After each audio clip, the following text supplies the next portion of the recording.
YouTube, what's the vibes? Man, SuavenyV. Yeah, I'm gonna check out Let's Rap About It. Dave V's Mano.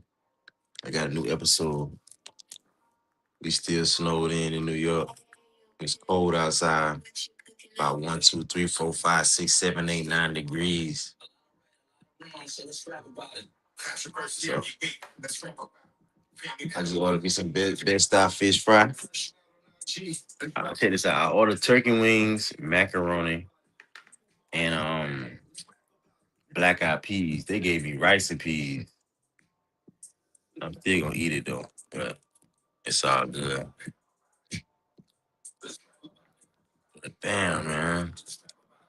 What's happening? You already know what it is. Let's rap about it. And it's I wanted to what you call it. Black eyed peas. America's #1 sports picks app. So go check it out. What is happening? What's up with you? Like, what did I say? Wrong. What did I say?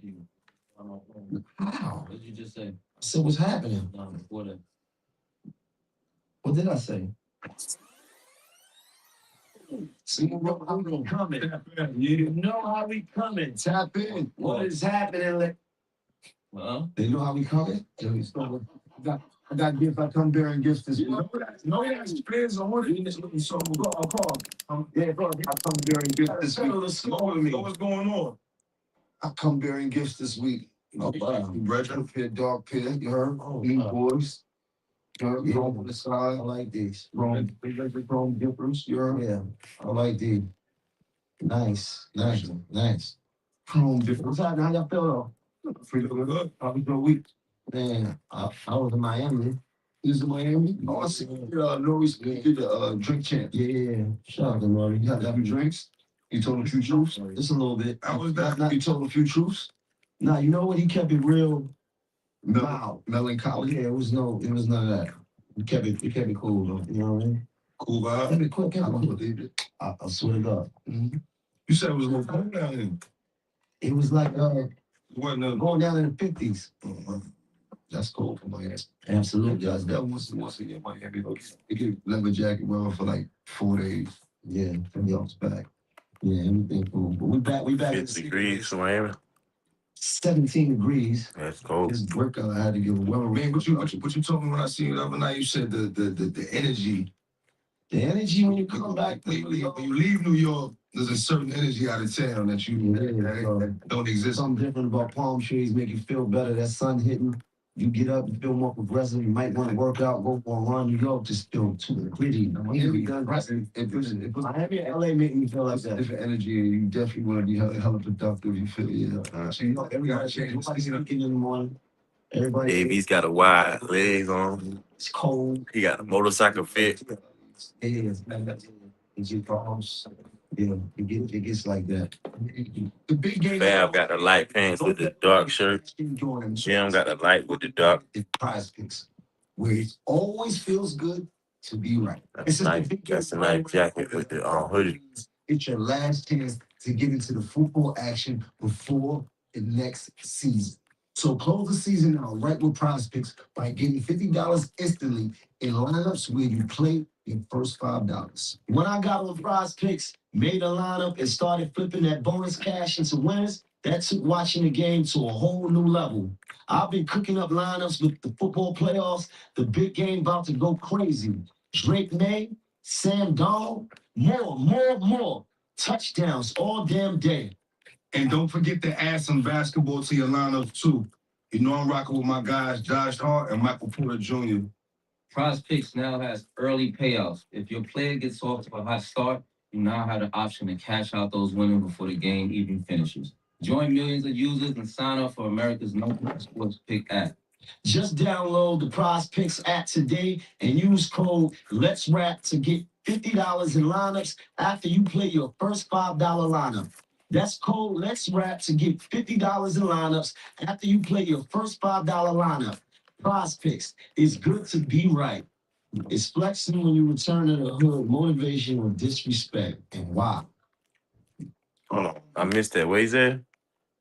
Flexing. I think it depends on Hold how on. you do it Hold on. I think and that's what. how the hood might already feel about prospects. It's good to be right. It's flexing when you return to the hood, motivation or disrespect. And why?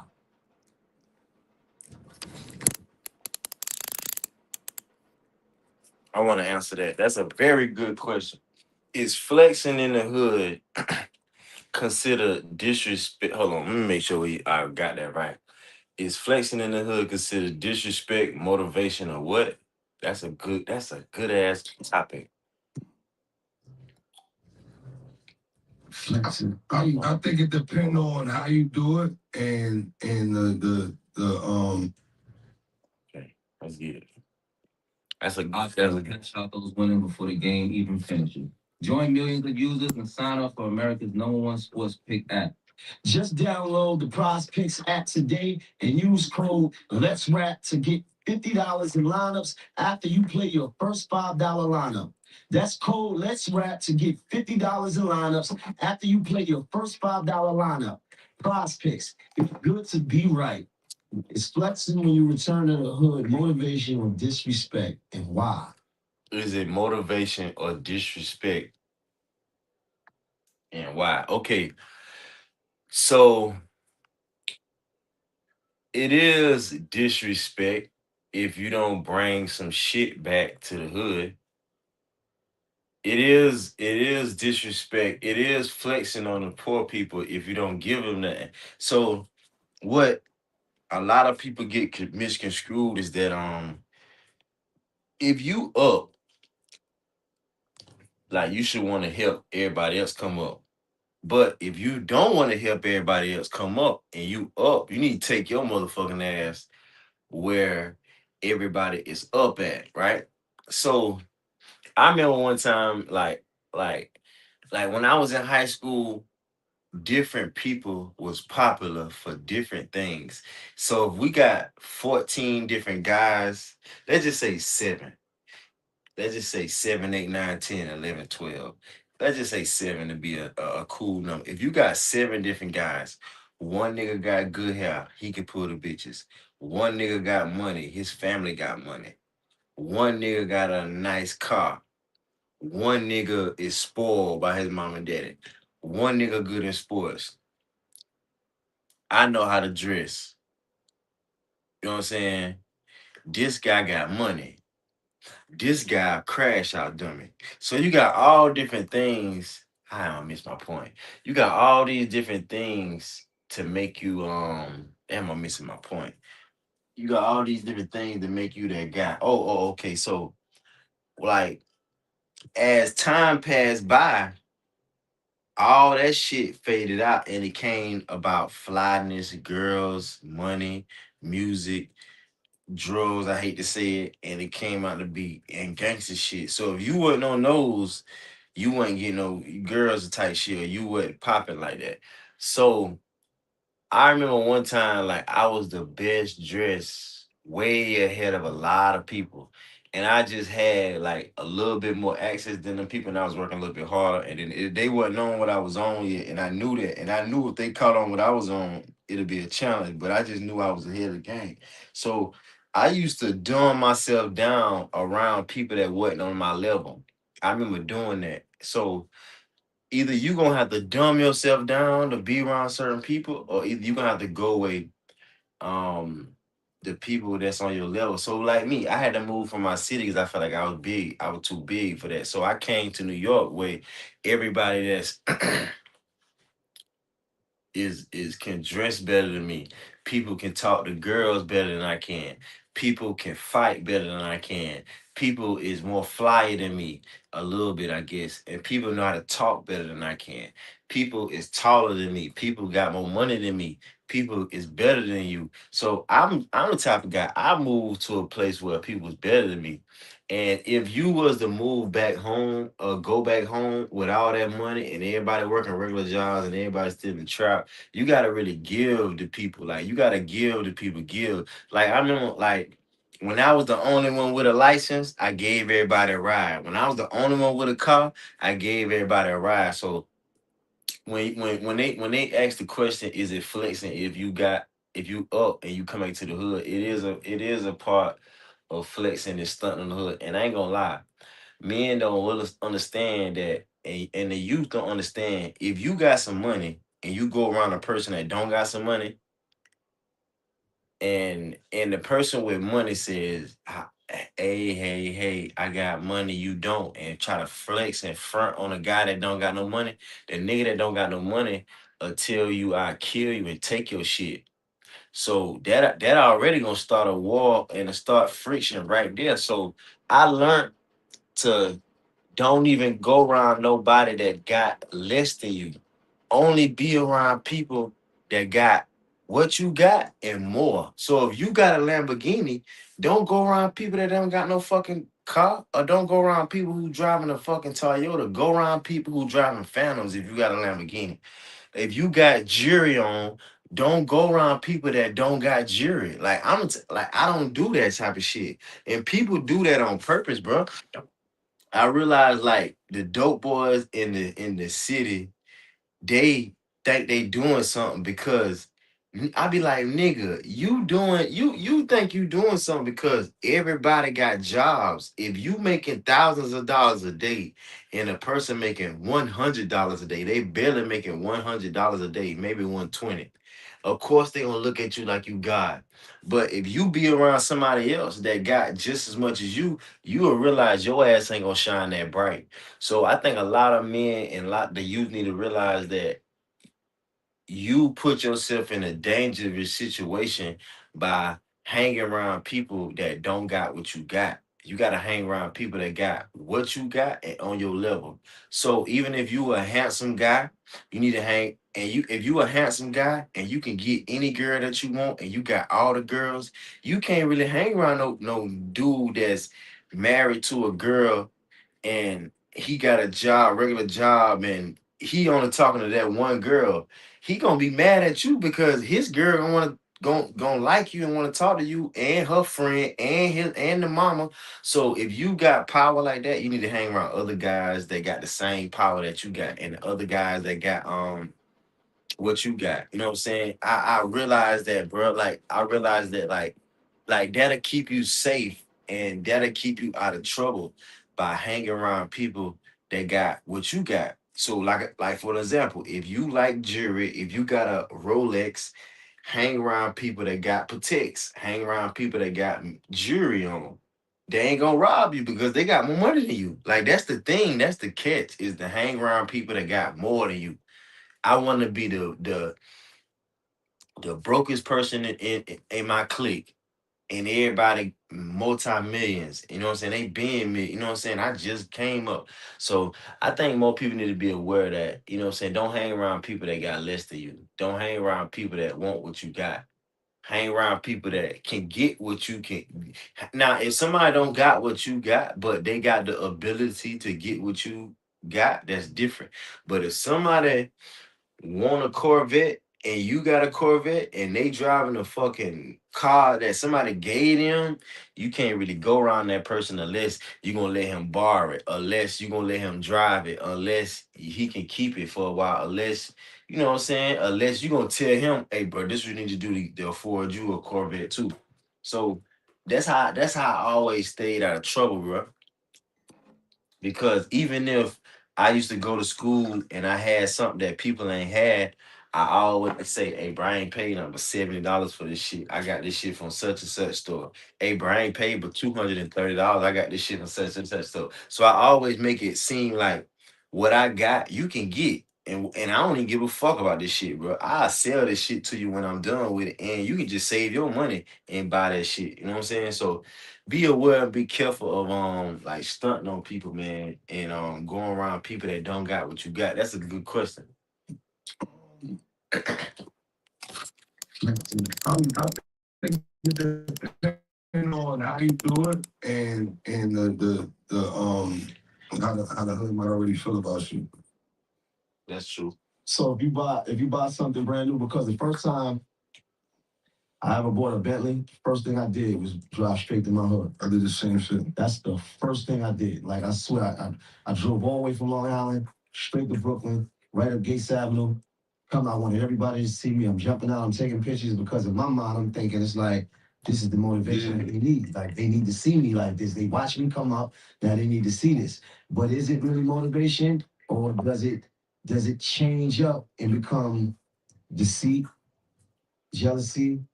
Or you? I think it's with any success anyway. Yeah. I mean, well, when I first started getting some money, Harlem, still was a lot of money going on. There was a lot of cars outside. Like, that was the thing to do, was to come out and stunt. So it was like the first thing you did. You got lots, you got jury, start getting money and music, get the cars, you put them right up to the block. It was a heavy stunt. It was a super flex.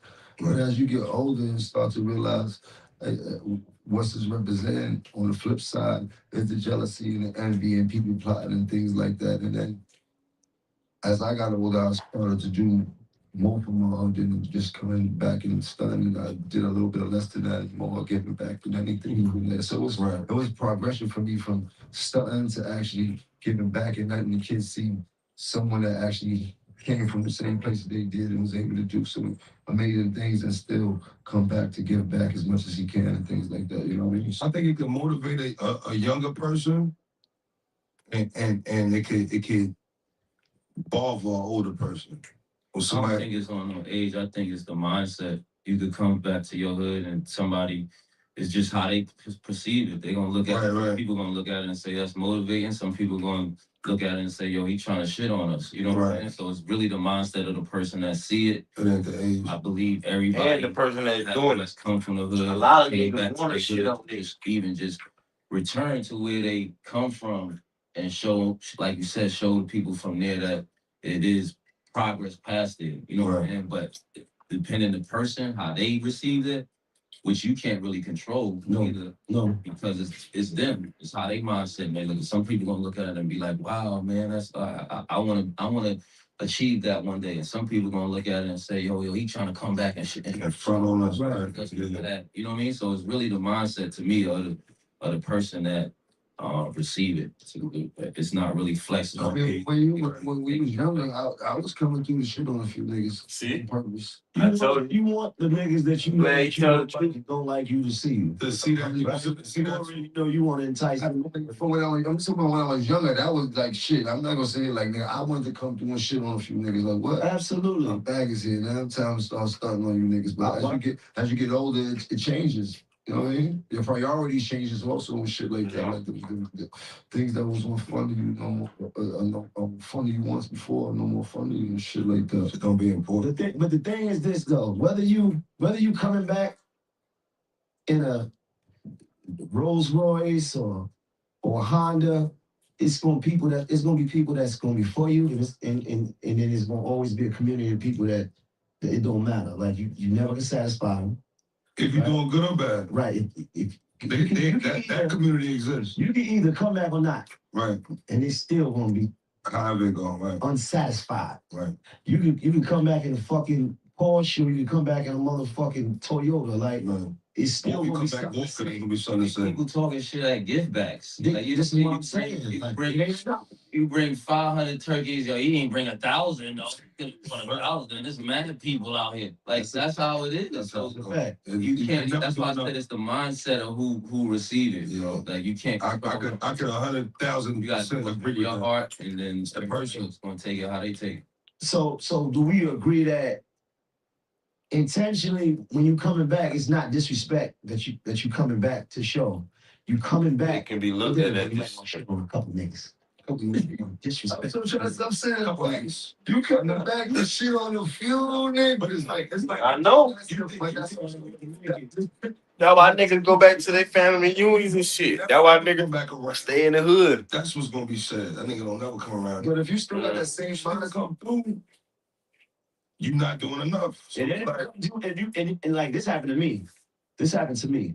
If you come through too much, You like, oh man, he ain't nobody. He be there. He always on this. He ain't nobody. That you too accessible. It waters down. It waters down whatever fame you star quality. Yeah, they see you all the time. Yeah, true. You understand? He act like he ain't got. He keep riding around the block with that Bentley.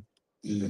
You understand? Mm. That's him right there. Yeah. You don't worry about it. He be through here. He be back. Yeah, yeah. Oh, he back. He be right back. That's what you talk about me. Like that nigga pull up in a second. So you try to balance it out, though, man. I get it, though. But you said something key, though, bro. And I started to do the same thing in my neighborhood, is giving back, man. Because I think that makes more of an impact for the ones that are able. And like he said, it's always gonna be somebody complaining. You can't do nothing about that.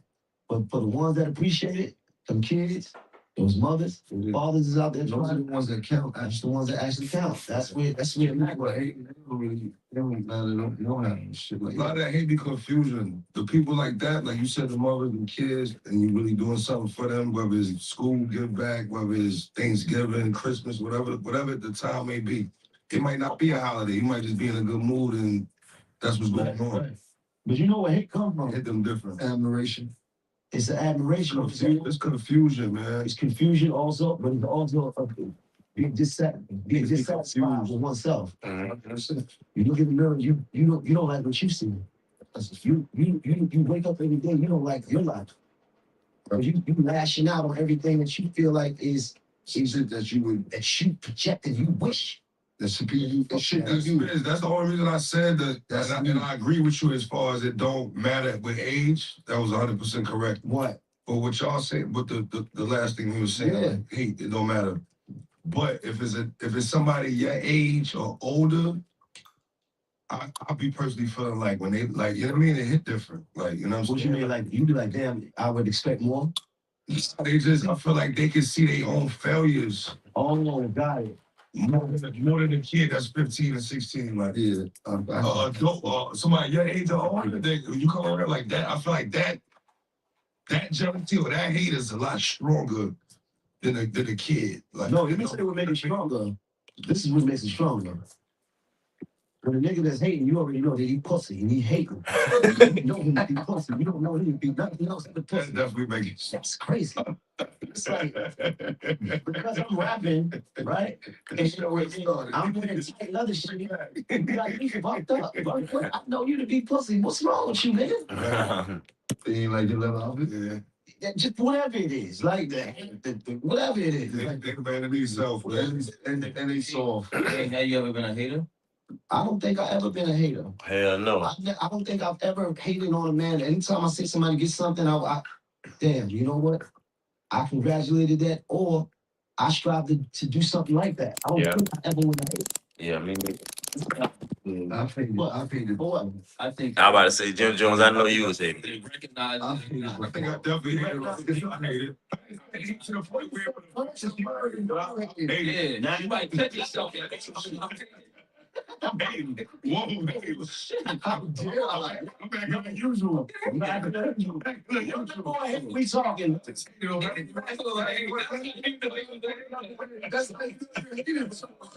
need to go to levels, hey? Nah, I ain't never hated. I'm gonna tell you why I ain't never hated though.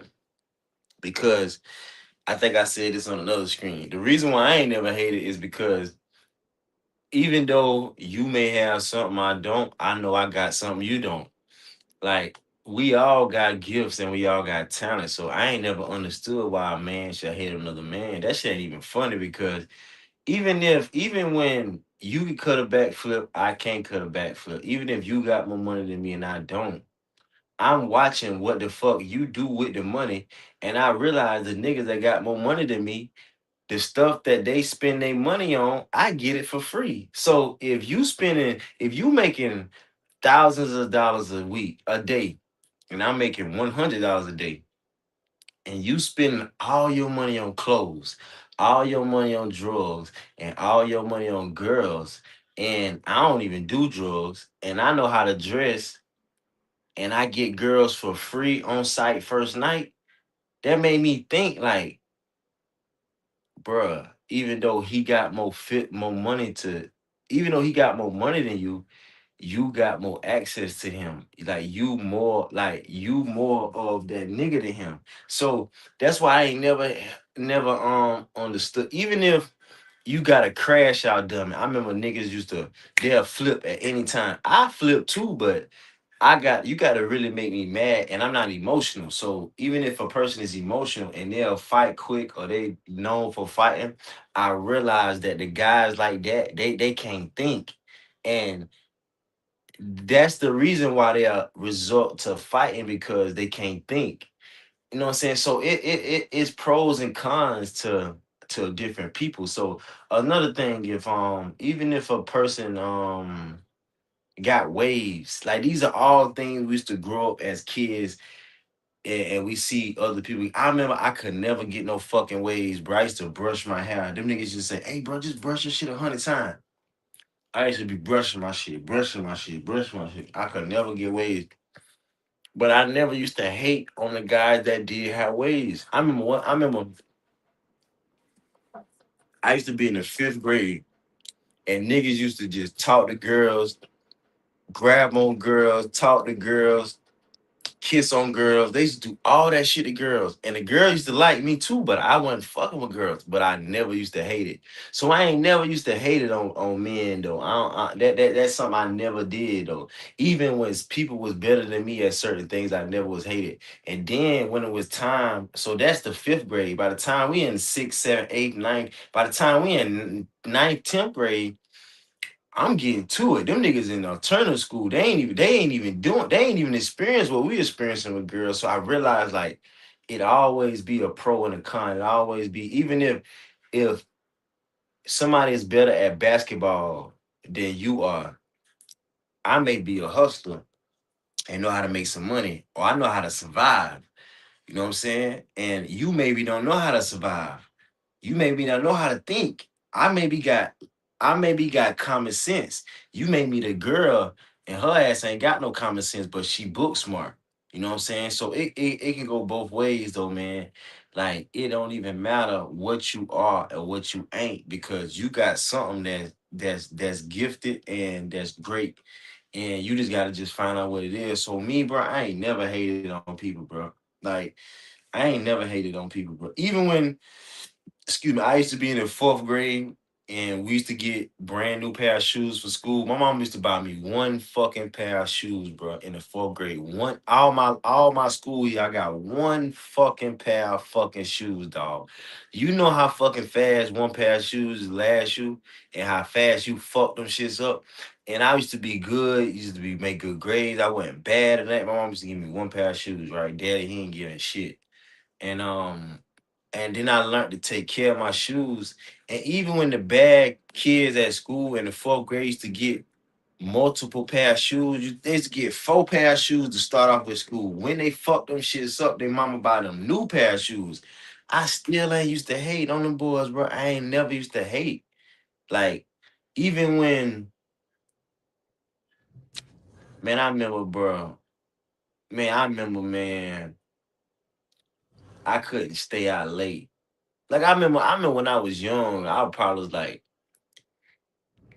4th, 5th, 6th grade, and I used to go to my dad's house on the weekend, and I'm over there with my cousins and shit. I'm the fucking oldest. Them niggas younger than me. My mama called my damn daddy, bring that boy home. He gotta be home. He gotta be home. He gotta go to school 9:30, be in the bed. My daddy, he's soft as fuck. He go do what she say. He could have. That nigga stand with me. I got the clothes. I take him to school. He ain't wearing none of that shit. He do whatever the fuck she say. So boom. I ain't never used to hate it because, hey, damn, bro, I gotta go home, bro. Y'all boys can stay out late. I ain't never used to hate it, bro, because I knew that I was gonna get my shine back. And one thing about being grown, like if you didn't get what you want when you was grown, and you didn't get what you want when you was grown, and you couldn't do what you want to do when you was a kid. I mean, when you if you ain't got what you wanted when you was a kid, you got a chance to get what you want as an adult. If you couldn't go to places that you wanted to go, shit, you might be a grown ass man and ain't never been to Disney World and say, "Fuck it, I'm gonna go to Disney World as a grown ass man." Take some other kid to Disney World and go for yourself, bro. Like like now in my life, in my 20s, and now I'm in my 30s. I live my life like a damn kid, bro. I do this shit that I ain't never did that I always want to do. You know what I'm saying? So that's another reason why you ain't gotta hate. You ain't gotta hate, bro. You know what I'm saying? Don't be no fucking hater. A hater, let me tell you something.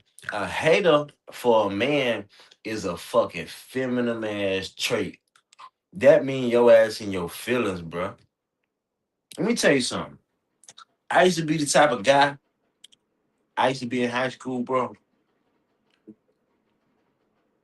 and people used to hate on me that had more than me.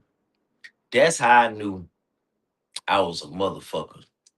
And I used to tell certain people, I say, hey, bro, check this out, bro. You hating on me when you got more than me. You hating on me and you better than me, bro. Like, I remember one time, bro, we was young, we graduated from school, and we going to the club and shit. I used to go to the club like that, but I go every now and then or something. I make some money or something, hit a little lick.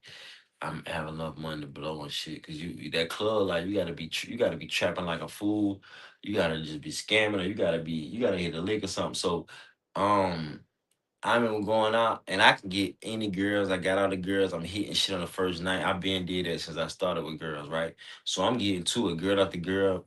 Talk, on the phone, one girl click, answer the phone for another girl, click, call this bitch, say you ready, click. Matter of fact, I'm like this, and people and niggas are seeing that got girls. They think that shit cool, but this just how I am. This who I am.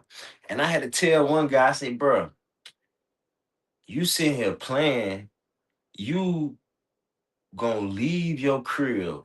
You got a girl in the crib. You damn near married. You got a child. I say you gonna leave your crib at night to go out and go to the club and try to get something, bag something, fuck a girl at the club that ain't shit. That ain't even better than your girl at home trying to be like me. Excuse me. When I wish like fuck I had one good girl that was home and to cook for me and take care for me like you do. Nigga, you sitting here trying to be me when I wish like hell I could be you and have one good girl at home, nigga. Like I had to tell him, like, bro, any player will tell you that get any girl that he want, he'll tell you having one good girl that's loyal, that's beautiful on the outside and on the inside, that's respectful, that's pleasant, that's obedient, that's respectful, that's nice and regular, that's fine and she educated with a good heart, you know what I'm saying? And she believe in God and communication skills and she ain't no hoe. Like she half-ass decent and she natural. Any nigga tell you they'll choose that one girl over 100 girls. So you tripping by trying to be like me and going out fucking with like you single fucking with different girls. And I had to tell him like, bruh, I never hated on people that got shit that I don't got that I want. I ain't never hated, bro. But some niggas be hating. Like that's an emotional trait for a man to be hating another man. And then what's so crazy is that everything is obtainable, bro. Like a person will be hating on another. Like I find out a nigga hating on me about something. I be like, bro, I don't even give a fuck about that. Like some niggas will be mad at me. Like I remember one time, like I was in high school with a fucking iPhone. I graduated in 2011. I had a fucking iPhone in high school. Niggas ain't even had a cell phone in school. Some niggas ain't even had a fucking smartphone in school. You damn sure ain't had no iPhone. So I had an iPhone. I don't think nobody ever had an iPhone in high school. Probably one, two people. They might have had a fucking iPhone. I had an iPhone, and I used to have my shit in my lap, and every time I get up, the shit fall, crack. Do-do-do-do, do-do-do-do, do-do-do-do, do-do-do-do. And niggas just be like, man, I just be like, bro, I don't give a fuck about this fucking phone. So the main thing that you care about, a nigga like me don't even give a fuck about it. Like I don't even care. So a person they won't like even with a girl, a person could want that girl. think she the shit. I like, bro, I don't even give a fuck about this bitch, bro. I slut this hoe out, nigga. I don't give a fuck about that. And you want her so bad, and you think she so this, and you think, and you mad at it, you hate on nigga because he got it, and that nigga don't even care about the girl, but you care. So I ain't never hated, bro. Don't be no hater, bro. A hater is a feminine trait for a man to be. Don't be no fucking hater. Don't be no nigga in his fucking feelings. Like I ain't never hated, bro. The only reason I never hated because I can get what you got, and if I don't got what you got, I got something that's valuable or equal to the value that what I think is valuable that you got. And if I don't got something that's equal to value, I got something that's way more valuable. So you should never hate on a man, bro, because what you hate on that man about, you probably got something that he don't got, and he ain't hating on you. So don't be no hater. It be them niggas that ain't got no dad to be hating. It be them niggas that grew up fucked up be hating. Don't be no fucking hater, bro. I don't care what nobody say. I ain't never hated on nobody, bro. I don't give a fuck who you is, dog. I ain't never hated. Never hated, dog. Never. I just work and grind and hawk your ass down. See, that's the thing. If you somebody that looking at somebody else that got something that you don't got or something that you want, you can just be like, all right, I'm gonna get that shit. I'm gonna get that shit. I'm gonna get that shit. I'm gonna get that shit. I'm gonna get that shit. I'm gonna get that shit. You know, work hard, wake up early, go to sleep late, work up hard, and cut all bullshit off and just work on that shit. And you will get that motherfucker. I promise to God you will. You will get that shit. It might not even be something to get, it could be something to learn. Man, I'm gonna learn that shit. I'm gonna learn that fucking sauce. I'm gonna learn that fucking sauce. Even with me, even with me, everybody that's my age and my era, it seemed like everybody got money except for me. I supposed to been had the check. Nigga, I'm just not learning that you can make money from certain shit. I'm still not no fucking hater. I'm still not hating on people that's younger than me, that's making bank and doing the shit that I want to do. And I know for a fact I'm better than niggas. And I know for a fact that I can do it better. But that don't mean that because they doing it and I'm not. So I can't even hate on that. And I'm not gonna hate on that. So even with me and my personal experience, bro, I won't even be a hater to people that doing something that I want to do or they got something that I don't got. Don't be no hater. Dirty Mackin. Yo, this going back to this dirty Mac, and I don't play like that. Nah, bro, I don't play like that. Dirty Mackin hater is crazy. If you it's this, It's Dirty Mac and it's two types. It's simple. It's the same fucking shit. It on the same fucking tree. A dirty ass nigga do dirty ass He's shit. at the top. Haters the Dirty Mac and like when he make the little brackets and it goes the little bracket. That's you are the bomb shit. a picture of hate at the top. And then you go to this side of Dirty Mac. This side is another like that. so it's like it's like you see a nigga drive by and be like, man, fuck that nigga. Yeah. You hear That's that? a form of hate for sure. That's hate. I've never did. Even if you didn't say it. Fuck that nigga's because it was already understood. We don't like each other. Okay. It's different. I'm not hating on you because I see you in your ring, bro. Mm. Oh, I see you with your jewelry on and all that. I'm not jealous of you, nigga. Yeah. I never hated on nobody. Not for not having They nothing. say you never hated on nobody in your life. That's crazy. That's the biggest. That's the biggest lie that anybody can tell you. That's a lie, bro. Nigga, you crazy as fuck, bro. Man, y'all niggas crazy as hell, bro. Let me tell you something, bro. You lying to me. You motherfucking lying to me, nigga. Everybody ain't no goddamn hater, bro. You lying to me. Everybody ain't no motherfucking hater, bro. Some niggas like me will take the consequences because some niggas see, like some niggas say if I got on nice shoes and you got on ugly shoes or dirty shoes, right? Niggas will hate on you and want to take your shits. I ain't never been like that, bro. Let me tell you something, bro. I ain't never been no motherfucking hater, bro. Everybody ain't no goddamn hater. No, the fuck everybody else not. Don't sit here and lie about that shit. We all the same in a lot of areas, but we all not the same in a lot of areas too. Hell no. But most men are haters. Niggas is hating like a motherfucker. That why all these niggas beefing, bro. That's why everybody beefing because niggas hating on each other. I ain't never motherfucking hated, bro. I swear to God. Because you always can work your ass off and get the same thing. Like, ain't nobody got something in this world that your ass can't get, bro. Even if it's Beyonce and you a nigga that want Beyonce and you mad cause Jay-Z got her. Nigga, you can have a girl that look just like Beyonce, bro. You can have her sister.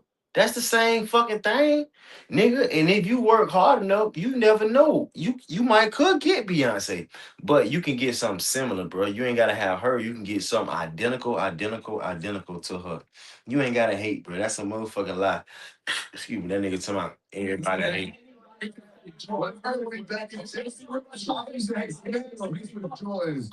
When I You can ask that happen. when I was young, When I was hated on something, nigga. my moms and them really couldn't. They wasn't buying that shit for me, or they couldn't afford it at the time. I definitely hated.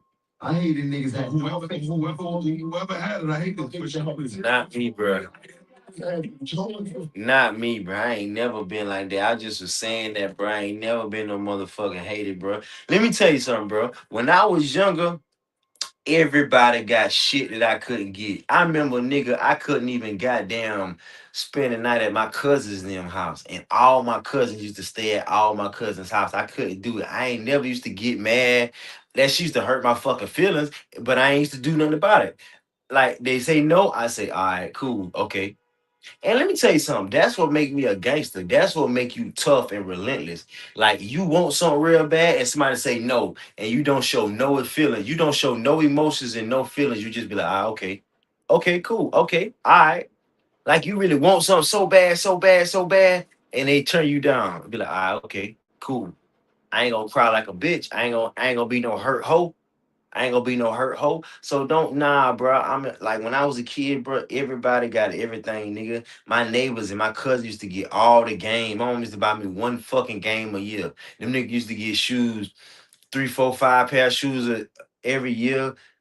Christmas time, school time, birthday. I used to get shit for my birthday. Give me whatever the age I turned in the car. Motherfuckers get mini dirt bikes, TVs, motherfucking games, jersey, fucking LeBron James jersey, Jermaine O'Neal jerseys, Marshall Falk jersey. Niggas getting jerseys, niggas getting shoes. All that shit is popping. DVDs. I used to have to buy my own DVDs from Walmart, bro. I remember buying Friday for like $13, dog, as a kid. Like buying that shit, bro. Really spending my money buying my own CDs, buying my own shit.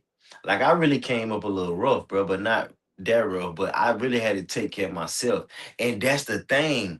Like, if your mama tell you no, it make you a man. And you tell yourself yes. So it always a flip side. So as a kid, I couldn't get what I want. And then as a motherfucking teenager, I was living life like a grown ass man by providing for myself. And then I learned that my mom and my dad and older people, especially your mom and your daddy, they really was hating on you and jealous of you and really don't want you to have what the fuck you want, because once you get what you asked for without they asses giving it to you, boy, that that used to make a mom and daddy so fucking mad. Everything I asked my motherfucking mama and daddy for, I bought that bitch myself. Imagine you asking your mama to buy you a car, or you asking your dad to buy you a car, and they tell you no. The dad ain't got no money. His broke ass ain't never had shit. The mama got the money, but she just don't want you to have it, and she just a hater. She just don't want your ass to have it. Imagine you come home with a goddamn car, boy, and they really hating on you and don't want you to have it. That shit used to make them so fucking mad, bro. And I realized, like, damn, bro, niggas really they want to tell you no and tell you no to hurt your feelings for you can be a hater, but fuck around and don't be a hater and just be like, all right, okay. Like anytime somebody, that's a life lesson I learned. Anytime somebody do you wrong, or anytime somebody do you dirty, just be like, all right, okay. Just don't even mad, don't even huff and puff, don't throw nothing on the ground, don't break no glass. Just be like, ah, okay. You gonna do me like that? You gonna do me wrong? Okay. All right. I'm gonna get that shit. I'm gonna make that bitch back. You know what I'm saying? That always been like that. I ain't never been no hater, bro. I ain't never been a motherfucking hater. I used to watch Arthur and Arthur. They used to be like allowance, and all the kids to get allowance. And I like, damn, mom, why I don't get allowance? Nigga, I ain't finna pay you. You already living for free. And then motherfucker, I ain't used to get allowance. I remember I used to go to everybody else's crib. They got the refrigerator that you press and the motherfucking water come out. I say, mom, why we ain't got now? Boy, you better be glad we got a refrigerator, period. I remember niggas used to have anything, bro. A bunch of food, all the damn snacks, all the damn juices. You go to motherfucker crib, they got 4 different sodas. They got lemonade, tea, they got water, they got juice, they got Capri Suns, they got canned sodas. We got 3 things: milk, water, orange juice. Like, damn, ma, why we ain't got? You go to some people crib, you find out they sleeping on the chair. My mama beat the fuck out of me if I sleep on her goddamn chair. So I ain't never got what I wanted, and that shit ain't never hurt. That shit ain't never made me a hater, bro. Because guess what? In today's world, ever since I was in high school, every fucking day I wake up, I do what the fuck I want to do, respectfully in the right way. I wake up and do what the fuck I want to do. I eat what I want to eat, go where I want to go, and and wear what you want to wear. Fuck who you want to pick. Pick any, many, money, more. Pick who you want to fuck. You know what I'm saying? So just design your life and tailor made your life. That way you ain't gotta be no hater. So ain't no reason hating on nobody, bro, because you can get what the hell he got. One day you can. Don't be no hater. I hate to kill you, man. Thank you. A hater. No, my hate wasn't that strong. What's up with you? I'm talking about that's extreme. That's extreme level. I was mad. You hate someone, that means you want to kill him. That's wisdom. I'm a hater, right? There's different categories. I'm not. If you have hate for someone, that's bad. I didn't want to kill nobody because they had the mics, and I ain't have them. I was hitting them. I ain't them. If somebody hate yours and I ain't have them, I ain't want to kill him. He's a hater. But I hated him. But did you know how? For that person, this will describe it. Did that make you not like the person? I was seeing him and fuck out of here, like, you know what I mean? Because I knew I couldn't get him. Oh, you a hater, man? That was hate shit. But you I ain't never been like that, bro. And I ain't never fucked with niggas that was a goddamn hater. And then the wrong kind of nigga to get some money is a hating ass nigga. Because they still be a hater. Let me tell you something, bro. I'm trying to tell you, bro. I used to be hated on, and niggas to have way more than me. That's how I knew I was something, and really something special, bro. Because ain't no way in the fuck, nigga, you got all that motherfucking money, and I'm talking about niggas got that bread, and you hating on me, nigga. Ain't no way in the hell, bro. You got all that damn money, and you look. Man, let me tell you a quick story. When I came, it just popped up in my head. When I came to New York, 2018. You know, I'm rocking Guess, I'm wearing Guess, and I'm working at Guess in Soho. So I had a jumpsuit on. I had a black turtleneck with a burgundy jumpsuit with the black and white Guess letters on it, and it was burgundy and shit was hard. I had the fucking what kind of shoes I had on? Probably some Air Force or something, but I don't know. Probably some Air Force, white Air Force or something like that. Man, I had two of them. I had a burgundy one and I had a black one, right? So that shit was hard and it was comfortable and it was exclusive. So I was in the back, and when I came from the back and then out to the front to the floor. And this guy had all this motherfucking money. He was buying like 3 coats. It was about 300, 250, 300. And he had all this bread and he had all these chains on. And when I came to the back, I ain't got no chains on. I'm a regular nigga, but my shit hard as fuck. When I came out there, that nigga stopped. He was flirting with a bad girl, a cute girl. When I came out in front, that nigga looked at me like, oh shit, that shit hard. He was, bro, where you get that from? That shit hard. So I like, damn, bro, this nigga acting like that. He got way more money than me. So I realized that if you a person that got money, another person to hate on a person that don't got money, but he got something that's worth more than money. So a guy like me, I got stuff that's worth more than money. And a guy like you maybe have the money, but you hating on me because I got something that's worth more than money, but I ain't hating on you because you got more money than me. Never been like that. Never been no hater, bro. Even everybody had everything I wanted. Everybody had more than me. Everybody can do more than me. Everybody, man, my mom used to be mean to me. Niggas' mom used to let them do the fuck they want to do. Niggas used to sell dope around their mama, sell dope in their mama car, sell dope at the crib. Their mama ain't care. I couldn't do shit. I ain't never hated, bro. Niggas, my daddy used to embarrass me, come to the school.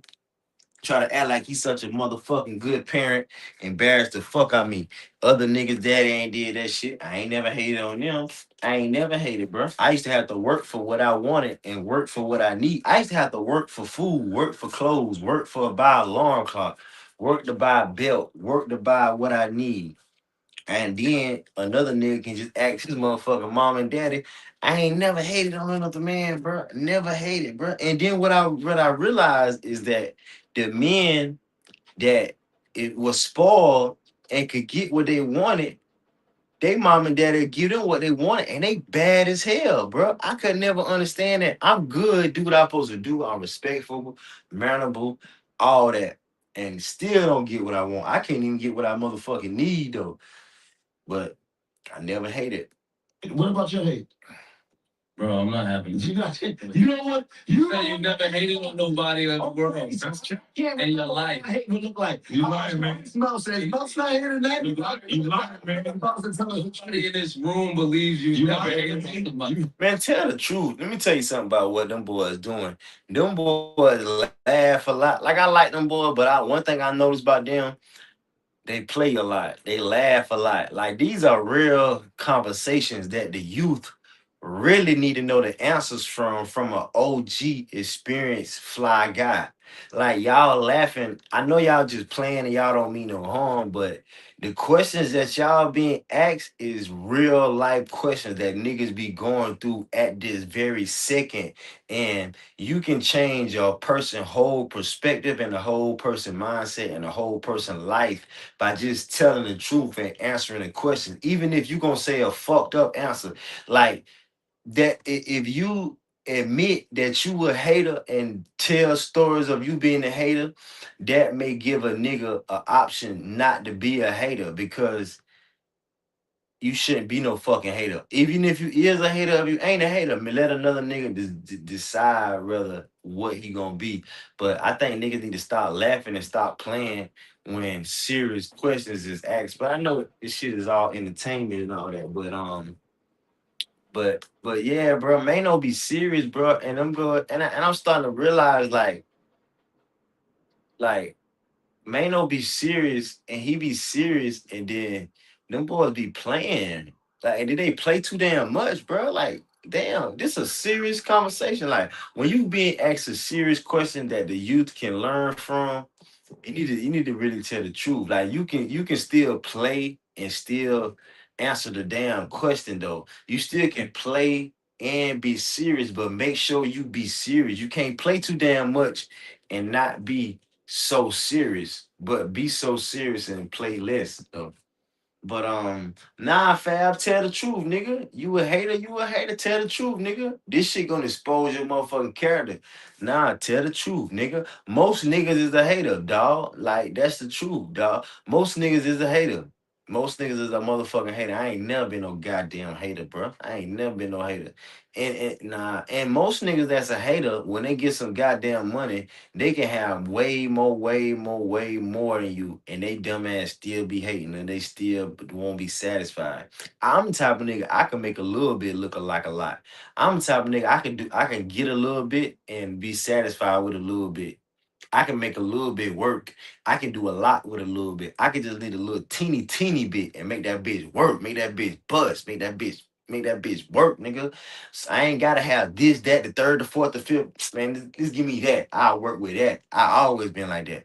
I don't need that, nigga. I can have one item, and that one item will shut your whole shit down, nigga. Y'all can't tell me, y'all can't see, y'all can't picture Mano. Y'all can't picture Mano. You hate on him? I can't picture Mano being like, You ain't even hate nigga that that nigga. get more time than you. That nigga said more jail time than you made. Shut his fucking mic off. Please get his mic off. Please. Shit ain't funny. Oh, I hate that nigga. That's crazy. I ain't never been like that. You're not gonna give us an example? nah, I'm over it. You know, that nigga don't nobody. I can't recall a hating moment. All right. You niggas never hated? All right. I didn't like niggas Man, because look of at my whatever glasses. Look at my glasses, man. You sure you Boys don't like that. Them boys don't like that. And I'm starting to realize that. Let me tell you something. I'm a nigga that pay attention. I'm starting to realize that they realize that Mano the realest nigga in the room, and they trying to like make fun of him without him even noticing it. I'm a nigga that pay attention though. Them niggas know Mano is the real thoroughbred and he the real one out of all of them. And they trying to manipulate him. Like I said, the niggas that can fight ain't the niggas that can think. So he probably don't even see what them boys doing. Nah, bro. Nah, bring that shit back to Fab. Make Fab. Since you so confident that every nigga a hater, tell how you a hater, nigga. We know you a hater because you was putting your hands on Emily. That you Fab, you my nigga, but we gotta tell the truth. We know you gotta be a hater because you was putting your hands on your girl. You know what I'm saying? So nah, tell the truth, bro. You a hater? Tell the truth, nigga. Give us an example of a time when your motherfucking ass was hating on another nigga. You hating. How the fuck you hating on a nigga you been rich your whole life? That what I can't understand, bro. That's what I can't understand. The pretty bitches be the ones who's hating. The niggas that's the nigga be hating. The less than niggas be the niggas who don't hate. I never understood that, bro. I never understood that, bro. I never understood that. Fuck you hating on another man for. Y'all gotta understand what real hate is. Hey, I'm gonna be real. When I hated on niggas, it's because I didn't have. I don't think Once I got, I don't hate. I never hated on. and you know what? I'm glad you said that because when I was in school, I'm gonna tell you the real truth. Let me tell you some real shit, bro. That's a real fact. Like I was a fly guy since day one. Niggas ain't started to be fly until like maybe 12th grade. I give niggas 12th grade, maybe 11th grade, but 12th grade, I was fly in the 7th grade. You talking about buying your own clothes? You talking about wanting to be like Jim Jones and dressing fly? I was dressing fly since 7th grade, and back in 7th grade. And in school, niggas was on that tough ass shit, fighting and shit, and playing and shit, wrestling and shit. So I was always fly. So the niggas that was fighting and shit and was crash out dummies and the hood niggas, them niggas used to want to fight me and want to bully me and want was haters and shit. So I was a nigga like, nah, bro, chill, man, go quit playing. I was a nigga like, I'm chilling, cooling with a watch on his wrist. All the bitches want to fuck you in class. The teacher grabbing the bottom of my chin when I come in the door. She she stand beside me and rub my shoulder and rub. You know you something when the goddamn teacher got to touch you. Rub your hair, come get called to the guys, answer the college council.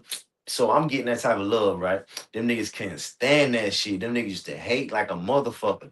But y'all got something I don't. Like I said, y'all mama let y'all do what y'all want to do. Y'all get to hang out at the school. Y'all fucking with hoes. Y'all being bad as hell. I'm gonna let me be bad. So y'all got shit that I don't got. I ain't never hated. But I realized them niggas hate it. When we got out of school, no, when we got out of school and them niggas got an opportunity to sell crack and got opportunities to make money off robbing niggas and make money off killing and shooting shit and robbing shit and doing devil's work, them niggas started being cool. Them niggas started smiling. Them niggas started once I realized once a nigga start getting some pussy, and once a nigga start getting some money, and once a nigga start wearing some decent ass clothes that's name brand, he ain't really want to fight no damn more. So that taught me something, bruh. So that taught me that, oh, so y'all bitch ass niggas was the bitch ass niggas the whole time. Y'all niggas was in y'all motherfucking feeling because I was that nigga and I was on my shit first. And really and truly, y'all niggas just want to fight because y'all fucked up and y'all poor and y'all ain't got what I got. And keep in mind, I used to buy my own shit, so it ain't like I'm better than y'all niggas. Y'all mamas let y'all do what y'all want to do, and y'all mamas buy y'all shit more than my mama do. But y'all fuck y'all shit up. Man, I used to be in fifth grade, but I used to take two pair of shoes to school. I used to wear a pair of shoes to school and take them shits off and play. So, cause I ain't got but one pair of shoes. So I ain't never hated, bro. That one thing I never motherfucking did. I ain't never hated another man, bro. Hell no. Hell no, bro. I remember I realized that though when niggas started getting money and when niggas started fucking with girls and when niggas started wearing nice clothes, then they started being cool. It's amazing how them niggas just change overnight. And then a nigga come tell you the truth, like, bro, you was the nigga the whole time, bro. You was the man the whole time, bro. You been that nigga, bro. A nigga that's a tough gangster killer nigga come up to me and tell me like, bro. You was the one the whole time, bro. We was led wrong. We was trying to be like you. We ain't know what we was doing. You knew the whole time, bro. You know what I'm saying? That shit feel good to hear that from the boys when I know that though. You know what I'm saying? Like, but it's amazing to see them niggas calm their ass down once they start getting some pussy. So that what it is. Niggas ain't fucking nothing. You know what I'm saying? That's why they mad because they ain't fucking with no bitches. They see you fucking with the bitches and get mad. Like a girl, I remember one time a girl told me she ain't like a girl because the other girl had long hair.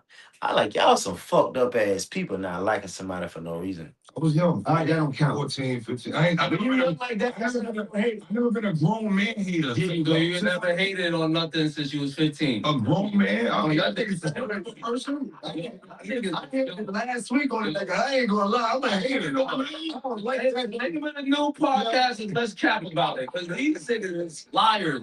Yo, I hate I didn't listen to rappers, man. Fuck it. I Listen to don't give a fuck.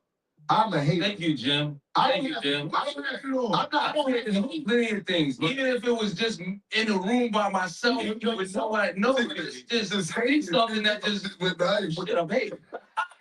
I ain't never been like that. I ain't never been like that. That shit ain't even funny, bro. You gotta watch niggas who laugh at shit that ain't even funny. You gotta watch niggas who laugh at flaws.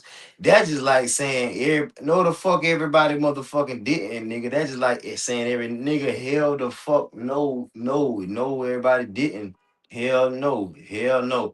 Some niggas grew up with morals and principles, nigga. Some niggas grew up with morals and principles. Every nigga ain't grew up foul and fucked up and led wrong and following boys. Hell no. Hell no. Hell no. No the fuck everybody wouldn't. No the fuck. I'm quick to say that. Man, everybody done goddamn. Man, everybody done had a child from a hoe. No the fuck everybody don't. Man, everybody done wiped up a hoe. No the fuck everybody did. Man, everybody done damn. Man, everybody done know the fuck everybody know the fuck everybody had and nigga know the fuck everybody don't nigga don't say that shit. Don't put me in that motherfucking category. I'm the type of guy. I ain't did a lot of shit what a lot of niggas do. That's like tattoos. Every nigga got a tattoo. I don't got one. Every nigga got a baby by a hoe. I don't. Every nigga got damn nigga. Everybody working at a place they don't like. Not me. Everybody living with a bitch they don't like. Not me.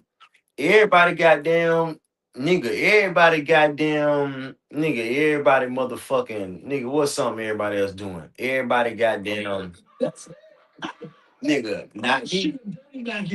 Yeah. That's how real I am with it. Like, I can deal with myself. I'm a dirty man. I know that it could be anything. You see some shit on TV, man. I ain't like, what? Not the same. I think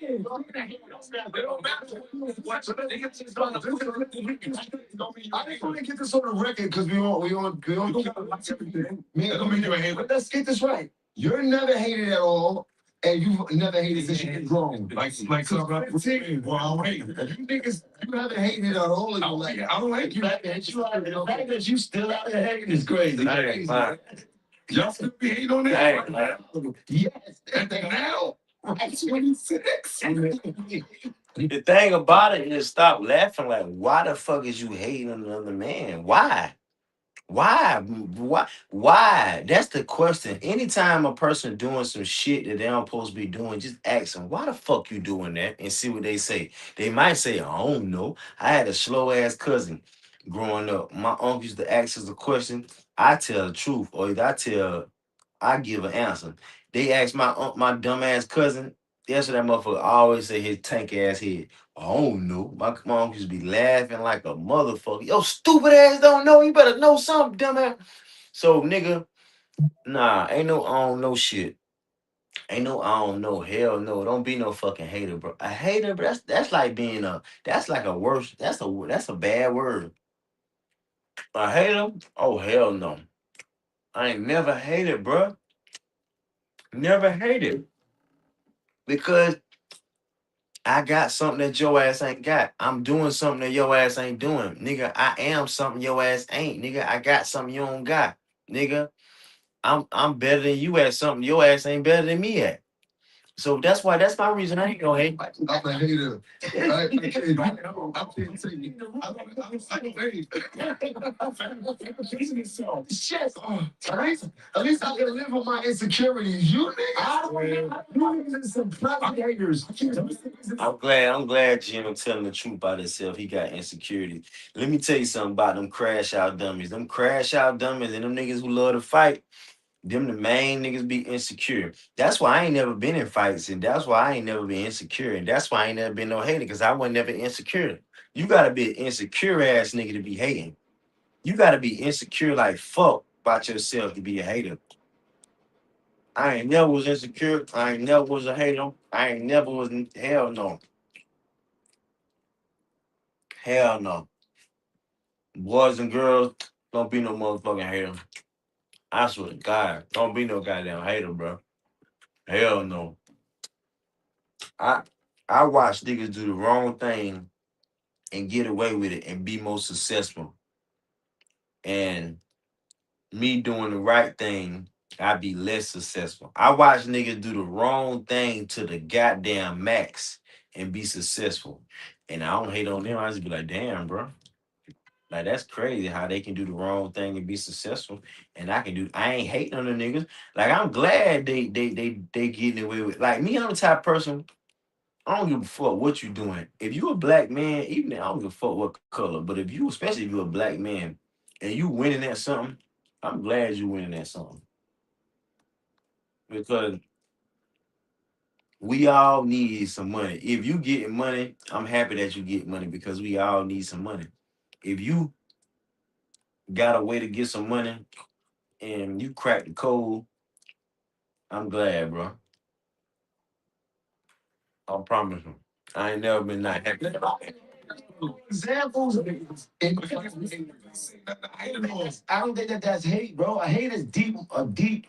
No, a hater. It's not. It's not. That's not. The last time I hated this, we're talking about somebody hater. The last time I hated, it went viral. I don't even want to say what I hated on. But the last time What was it hate? Is the difference. You it have was, a I hate said, oh over no, but in this generation, hater. in this generation, if you say I don't like it, that means you hate. Yeah. Right or wrong? There's so much shit you don't like. If you say I don't like that, that means you a hater. Yeah. No. Now, that's how they make it. If you say I don't like it, Right, that's you a hater. Right, okay. So growing up, things that you didn't like, did that make you a hater? No, you ain't supposed to like everything. Nah. Hating is an action. I think hating means you are taking specific time. Right. You're giving energy and time to something. Yeah. And hating on it. It ain't a one-time thing. Yeah, we know what hating is, man. Stop being dumb and stupid. We know what the fuck hating is. Hating is being mad and upset and in your motherfucking feelings at something or somebody that got something that your ass ain't got. We know what motherfucking hating is, bro. That's feeling ill will towards something or somebody because they got something they your ass ain't got or they doing something your ass ain't doing. Nigga be mad at a nigga because he got a bad bitch. Nigga, why you mad at man? I'm telling you, bro. I ain't never been no hater, bro. Never been no motherfucking hater, dog. Never, dog. Never. Even if a dumbass, corny ass, stupid ass nigga got something that he don't deserve, or he got something that I know I should have, I ain't gonna hate on him because I know his dumb ass gonna fuck up. And then I'm so creative, I can like something else. I can want something else. Like I'm so hell. Like I can like something else and I can want something else. I can change my focus to something motherfucking else. Like that type of man I am. I can like something else. Like I'm hating on this shit. Right. Every time I see it, I don't care what it's doing. I'm hating on it.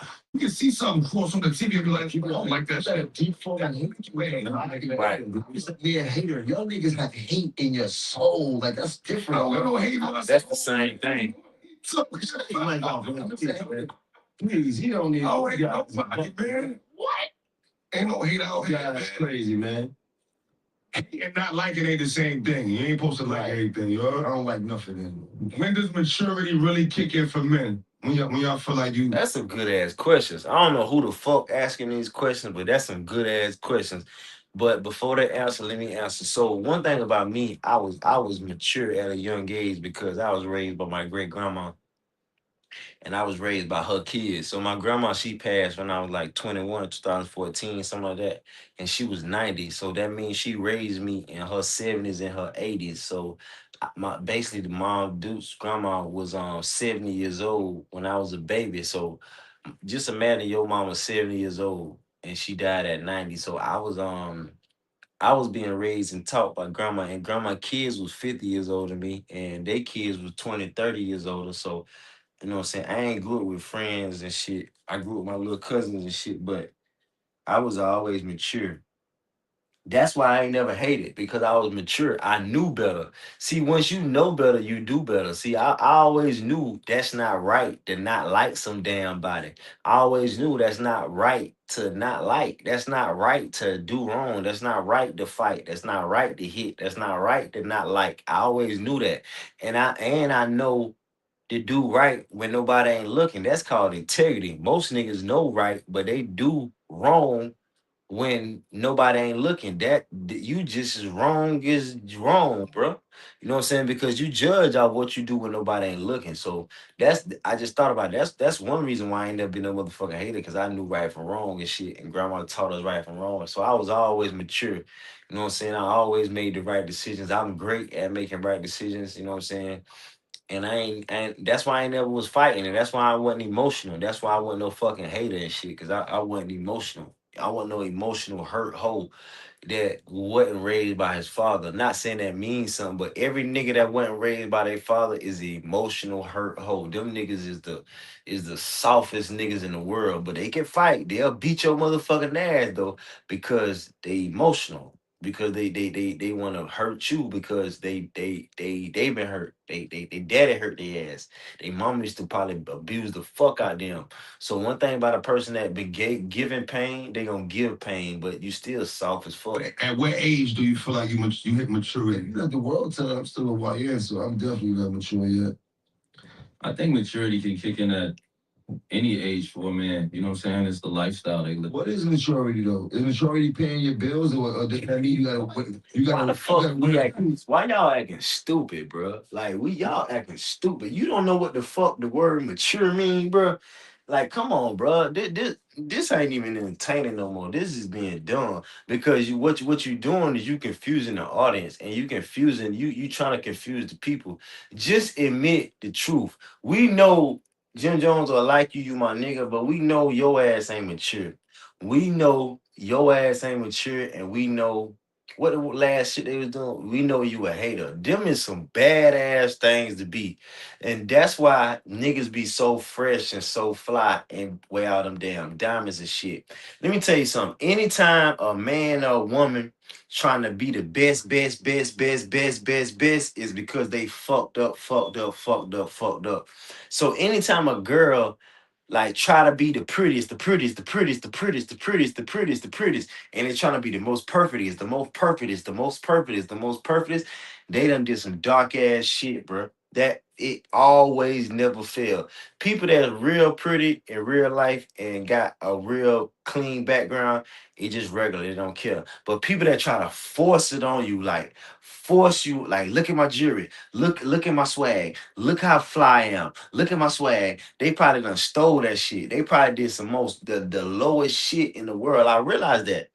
So if a person trying to show you that they can dress, they can dress, they can dress, and they got money, they got money, they got money. Them niggas don't take care of their kids. Them niggas beat their bitch up. Them niggas probably beat their mom up. Them niggas cuss their mom. Them niggas Still, so anytime you see a person trying to be so damn perfect for the camera and for the public, and they don't want you to see no flaws, they flawless. They so damn flawed. It don't make no damn sense. Like this, like I mean, what I'm talking about in the sense of what do they consider you to be mature? Like they want you to dress a certain way. What's the definition of maturity? I mean, like to me, it's like being responsible, pay your bills, and then Growth, though. So I think maturity in men.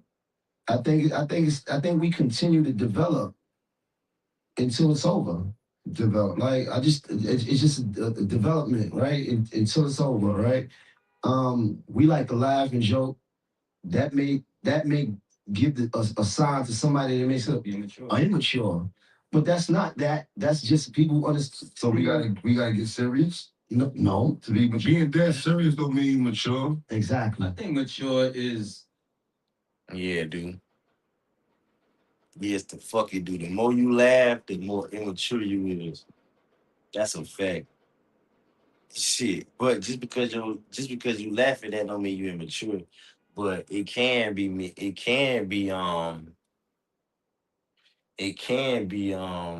looked at like that. knowing yourself and you living within your means and living your life. You know what I'm saying? Like Right. joy is really supposed to be a growth. So when you get to know yourself, you grow into yourself as you getting older, you know yourself more too. Like Right. you're still young, you still figuring out a lot of shit. You like some shit, don't like some shit.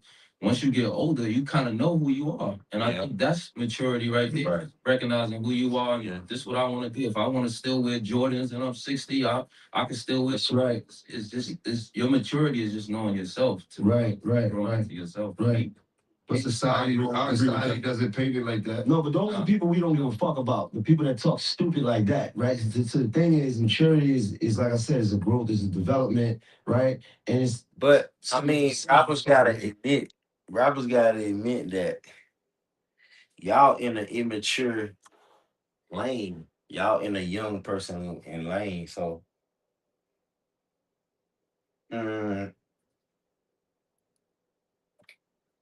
y'all in an immature lane. So you can't really get mad when young people call you immature. And then start admitting the truth. Like if you, I don't know, bro. Like you gotta start admitting the truth. Like I think niggas be getting. It's amazing how people get so upset at the goddamn truth, bro. It's amazing how niggas get upset at the truth, bro. It's the truth. Like so when people get upset at the truth, that let me know that they just want to be perfect. They can't take no backlash. They can't take no backlash. You want everything to be perfect. Like that's how women think, bro. Women gotta have everything perfect. A man shouldn't give a fuck about if it perfect or not. Certain shit you want perfect. Nigga, I want my lineup perfect.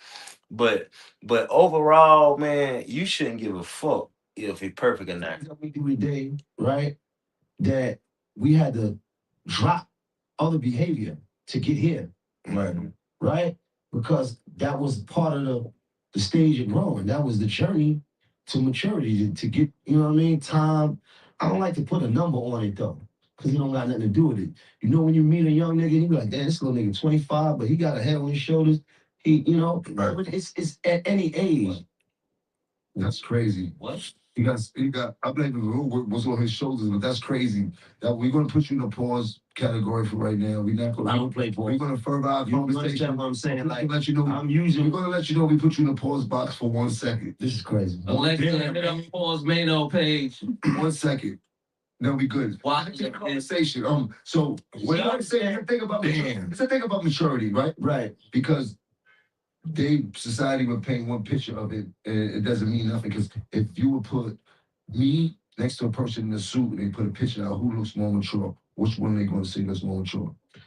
The other guy. Right. But that nigga could be a stone cold bum, pussy, like doesn't know. He could be like that's nothing for like you think like pedo. Like I'm just saying like be all kinds of shit. so You gotta what constitutes maturity? You did? Your way you act. Consider maturity. Maturity is your attitude. Let me tell y'all niggas something, cause you don't know, cause you an immature nigga asking that question. Maturity is your attitude. Maturity is how the fuck you respond to a situation. That's what maturity is. Maturity is making decisions, bro. Maturity is saying, you know what? I'm not gonna do that. That's what maturity is. Maturity is saying, you know what, bro? I can bust your motherfucking head open, but you know what? I gotta take my kids to school in the morning, bro. Maturity is saying, you know what, bro? I ain't even going outside thugging today, nigga. I'ma stay my ass in the crib and fix these kids something to eat and watch damn Dora the Explorer or Bluey. And I'ma hit my child with homework and I'ma damn iron their clothes and run their goddamn bath water. And I ain't even going outside today. I ain't even thugging outside today. That's what maturity is. Maturity is motherfucking your attitude, bro. Your decisions making, bro. Maturity is not acting a fucking fool. Maturity is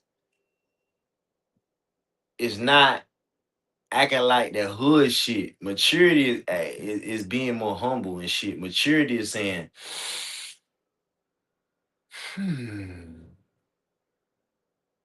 come on, bro. We know what maturity is, but y'all niggas ain't mature. I always been mature, so I know. Maturity is behavior, bro. Maturity is behavior. Maturity is character, bro. Maturity is your character, bro. Maturity is damn not disrespecting people because you can. Maturity is decisions, my nigga. Maturity is not being disrespectful when you can. Maturity is not being a bully. Maturity is not wanting to fight a nigga every time you don't get your motherfucking way. That what maturity is, bro. You want to fight? Man, sit your ass down and think, dumbass nigga. This to me is trying to live. And then if you get in some trouble and get into some shit, you gonna cry like a hoe. So you might as well sit your emotional fatherless ass down, bro, and breathe, stretch, shake, let it go. For other people and what they think and your perception of what they think. Like, I can't. That's why mature to me is just really knowing yourself and living your life. Because that's maturity to me. When I see people living, when you see anybody and they truly authentically they self, that's when I'd be like, right, they grown. They, you know what I'm saying? You know, I mean, people, whatever that, they're not caring about what's know who they is. They said, whatever That's part of characteristics are, whatever that is. Right. So is trying to make everybody happy. To come responsibility, like this is what I'm trying to say. Like, does responsibility equal maturity? Yes. So, like, if you're responsible of taking care of your family, taking care of your house, you dig. I think that's the most ingredients of being mature. For me is being responsible. But I like what he said too about knowing who you are and accepting who you are. 100%. And not trying to go out your way to appease everybody or make everybody happy or try to be a part of every trend. That is childish, right? So it ain't what you wearing, is who you are. It's being a solid man, which can come at any age. Right. Yeah, I don't think no age, you can't put no age on maturity. It depends on the person. Speaking about maturity, is forgiveness a part of growth? Shit, is just some shit I ain't forgiving. I don't think so. I don't know about all that. I think forgiveness is a part of growth. I think you could forgive certain things, and because you outgrew it. You outgrew the situation, you outgrew the person, you outgrew the relationship, you know, and you could just forgive whatever happened in that time. And then it's all different chapters of life. So the next chapter you gotta forgive what happened 2 chapters ago. You know what I'm saying? So you can keep forward the chapters ahead. I think I forgave, but I definitely don't forget. So whatever the situational, I mean, it's situational. It's situational, right? Oh, that right there is all situational. Because I can outgrow you, I can outgrow the situation, but I could never forgive like certain shit. So it depends on the situation. You can forgive without that's saying you had to be a friend or not. Sometimes you forgive shit. I forgive shit for me because I don't want to hold on to the energy that comes with me having to be thinking of the situation. So I'll let the shit go just so I can move forward. And I don't got like being angry and being mad. That shit is an energy inside yourself too. You gotta hold that energy when you see somebody, or you know what I'm saying. But you might could put it in your pocket. What's that? Energy? Until you see that, until they gotta come out the. You get what I'm saying? Like all of it. I feel like with that's why I said it's situational. In my pocket. It's situational. That's why. You know what I'm saying? Situation. I don't want it in my pocket. I don't want. You want to let go? Yeah, I'm trying to go. So everybody that wrongs you in life has been forgiven because you outgrew the situation. It's forgiven to me. I might have not had a conversation that you know I forgave you, but me, I chew it down. Just gonna kind of try to carry it. I gotta work on myself. And we don't gotta be cool. For just because you forgive somebody, that don't mean that all right. We be right. That sometimes it's for you. Just yo, it ain't nothing. Just so that's not on your mind. And you know what I'm saying? I might get there one day. I agree with Mr. David though. Like it's situational. It's certain things that. It's certain things that I don't know if I've ever forgiven. I just kind of like, not now, man. Okay, not now. But I don't know if I've forgiven it, right? So, but I guess forgiveness is growth because you letting something go that's kind of holding you. I gotta wake up with it on my mind every day, but that still don't mean I forgave the situation or I forgot it. I can move on with my life, but it's a small part.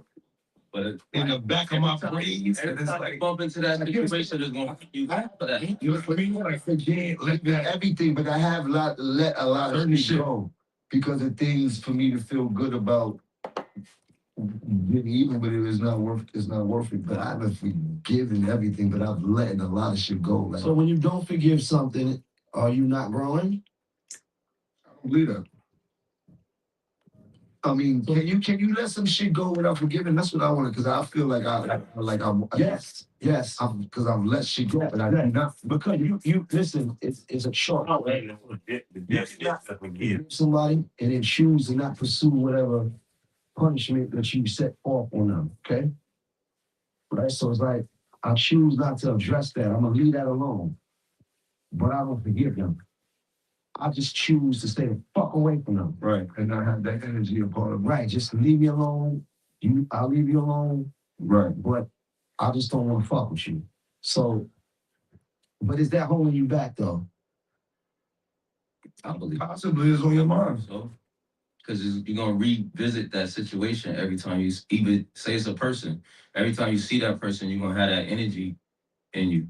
You're gonna have that energy for them. When you see that person, when you forgave it and let it go, you see that person and it don't give you that energy. You know what I'm saying? I see somebody that I had a issue with in 12th grade. I ain't got no issue. Life has moved on. It's right. Yeah, I'm going through some shit right now. I see somebody not so long going.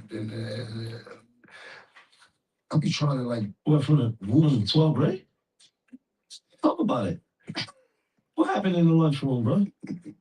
I'm fucking traumatized. What happened in the lunchroom, man? It's the thing though. Sometimes it's just like healing. Talk about it. Time you can't tell somebody how long. Right. How long you take? Like, you know, whether it's anything that in that situation. I don't say that you gotta just. Indeed. You know what I mean? It took me time to forgive certain situations. It takes time because you might be in a different stage of your life. And you can move forward from it. Like, right. It ain't really about nothing. Like, you know what I'm saying? Or it was about something then, but where I'm at now, it ain't. I can't say time does heal. Like they say, that's just a true thing. In due time, you tend to forget a lot about a lot of shit. It doesn't hold no merit in your life anymore. Shit like that. I think disrespect has levels. So raging. No, real shit. I just feel like some disrespect is like, you know what I mean? Like I can get past that, but all disrespect, I like that. That's when I said I'll be in the situation. You guys are angry guys. I need therapy or something.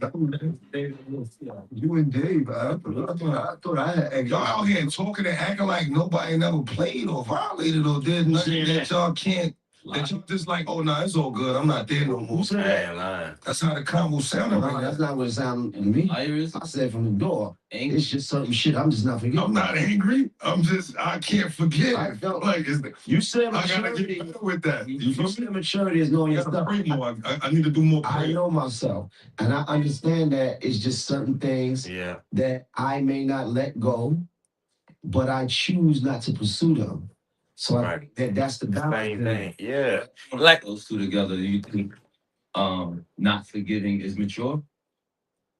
I don't know. Not forgiving is still mature if you choose not to pursue the issue, right? If you choose this, if you choose to just let it go, I don't fuck with you. I don't like you. You know what it is about forgiveness sometimes? It makes you feel a sense like, now we gotta be friends. Like, I forgive you. I forgave mad people that I still don't speak to this day, but I forgave them for what happened or whatever. That I still don't mean that they gotta be your best friend after that. It don't mean that. If it was an issue from the past that y'all can, it's a lot of people who squash beefs and issues, even in the hip hop game. You look at it. That don't mean that they friends like that. Yeah, they a rap group. All of a sudden, they just got past whatever the shit was, so they can move forward. Beef, but and they be having to do that in public so that people, they know that they had an issue. They be having to show people like, yo, it still ain't no issue no more, and then they still could go their separate ways after that. That's cool, depending on the situation. But when things happen, it's like I say, I won't forgive it, I won't pursue it, but I'm probably somewhere at some point, maybe wishing death on you. I got a problem. Everything in my life can be going perfectly fine, and that should be in the back of my mind. That's why I got no, this my thing though.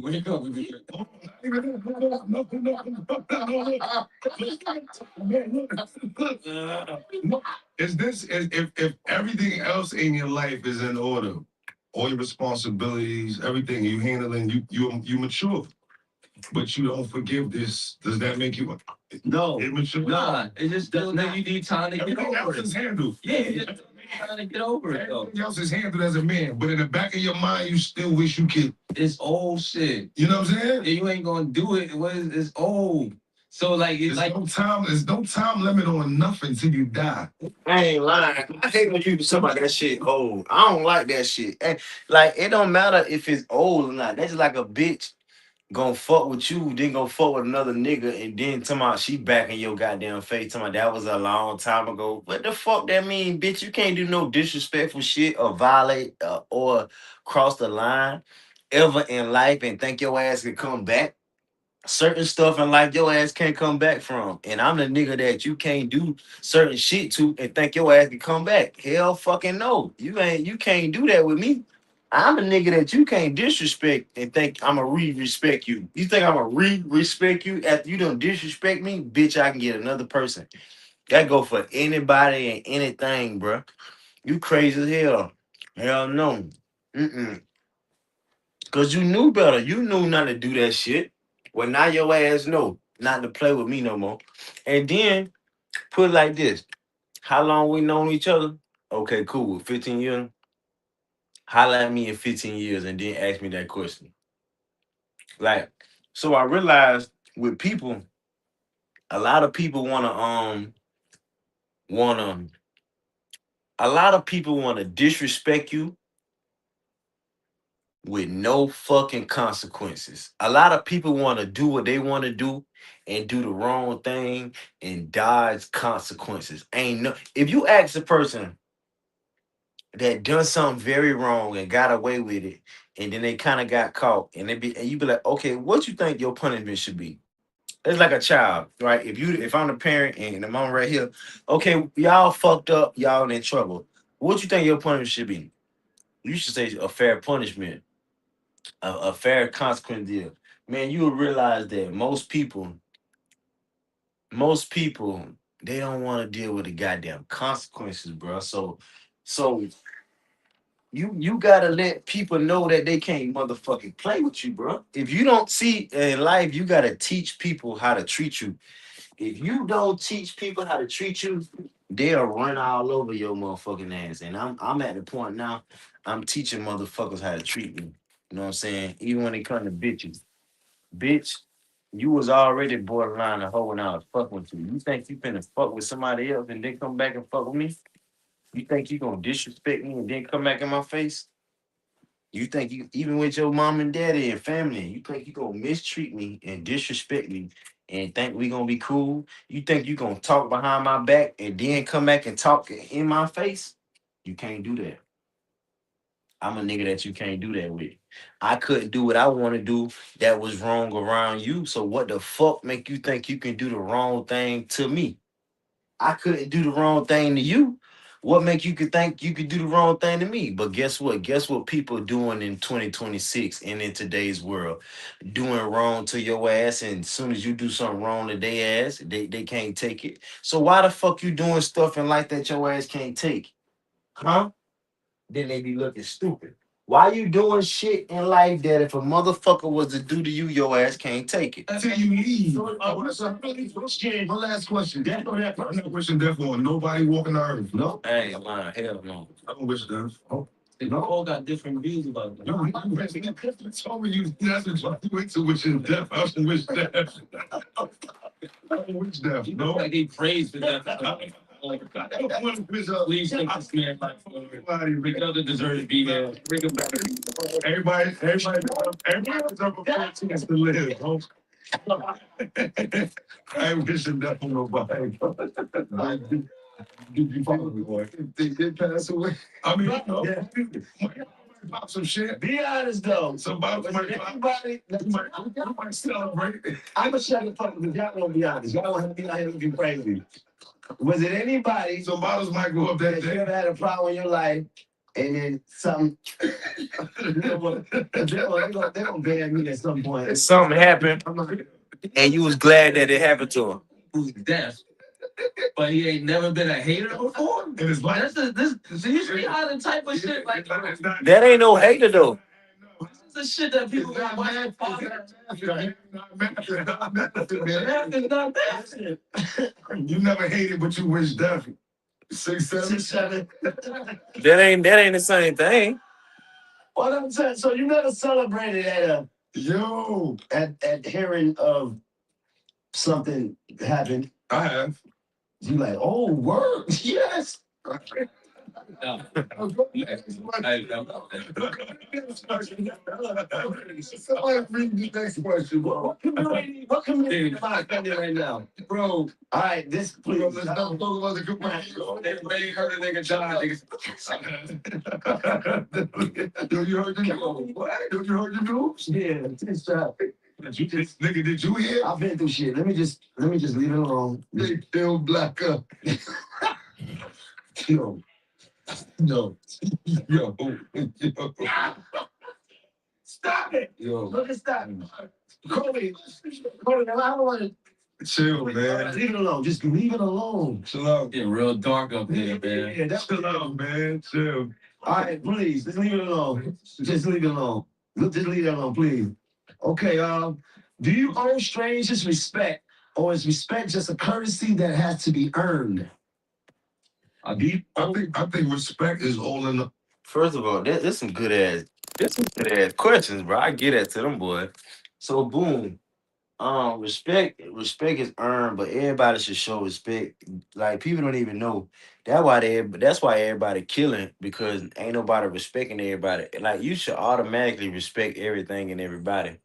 Period. Like your mama and daddy and grandma should have taught your motherfucking ass to respect the goddamn ground you walk on. Respect things, bro. Don't let the door slam. Don't throw trash on the ground, nigga. Respect the ground, nigga. You know what I'm saying? Goddamn, move out people way. Get the fuck out people way. You might be walking too damn slow. Get your motherfucking ass out the way. You might be goddamn going through the door and somebody behind you, bro. Hold the door, bro. Or you might be going through the door, somebody behind you, bro. Hold the door for them. Like have respect. But most people, especially them niggas from New York, them niggas that sold crack and them niggas that from New York, they ain't got no damn respect. People that grew up fucked up and want to blame the system and the government and shit, they damn sure ain't got no respect. But I had respect growing up. You know what I'm saying? I still treat people with respect, talk to people with respect. I have respect. I respect things and certain shit I won't do. And you know what I'm saying? Good to have respect. But you see people don't respect people though. Approach. Right, but do you owe it to somebody, like to strangers? Like, If I don't know you, I don't owe you nothing. I'm respectful to people because I want people. That's a fucked up way to be. He don't know you, he don't owe you nothing. He don't know you. Damn. So you just fuck with everybody that you know? That's a fucked up way to be. That's a New York street mentality. Respectful to me. It's enough. I move off respect. I try to make respect reciprocal thing where people Yeah. you respectful and I'm respectful and that like Indeed, I think respect is a courtesy that you show it because that's what you want in return. Right. I don't know if it's necessarily owed to anybody because you could be somewhere. You see how you run into somebody and you speak to them, they don't speak back, they rude. Yeah. But They don't owe you no respect. it's being respectable and having respect for someone is two different things. I would say, right? Like if I'm a respectable person, I'm gonna respect anybody that's in an encounter. But having respect for someone is something different. Like It's the same I thing. might be respectable to everybody in this room, but I still don't got no respect for this nigga right here. Having respect is something like, you know, walking in a room and not going out your way to maybe bump into somebody, right? Or That's disrespect. that's being respectable, but it's having respect, right? I think I'm trying to decipher if there's a difference between the two, but I think that being respectable is different than having respect for you. Like you understand what I'm saying? In prison, right? So it's like it's understood that you got respect for the next man. So Right. when the lights go off and niggas is Don't about jack to go up. to sleep, you don't want to be the nigga playing your music loud because you got respect for the For the man. next because you person, got respect. Right. right. You being respectable. Being because respectable. You understand how it can get, That's being respectable. but it's showing respect also. 100%. But that's not necessarily having respect for the nigga you don't like in that same pod. What do you mean the nigga that you don't like? I'm just saying, you understand what I'm The saying? nigga that you don't like. See, you can have respect for your enemies too. You do understand? You can't. Right? You can respect your enemies. You I can't. ain't lying. Yeah, I do understand that. You can't.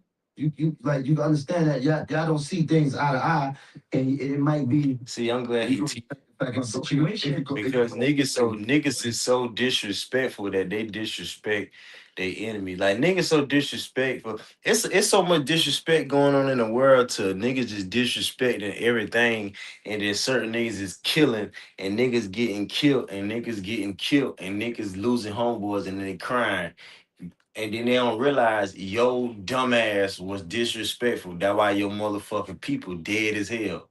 By you being disrespectful, got all your people shot the fuck up. But if your ass would have been respectful, you know what I'm saying? It would have. It's amazing how Tony Yayo told that story of how his mama career got shot up in the first place. The nigga tried to damn shot Tony Yayo out. What's up, man? How you doing? Tony Yayo said, man, fuck out of here. He disrespected that man because 50 didn't like that nigga. And that shit started a whole war. So by you being disrespectful, that what can lead to. You know what I'm saying? you have a certain level of respect for I them. respect each other, right? I think we all kind of saying the same thing. Like but it's a courtesy though, because I'm not a disrespectful nigga though. Like I'm just gonna walk around being disrespectful to people. A lot of niggas do that.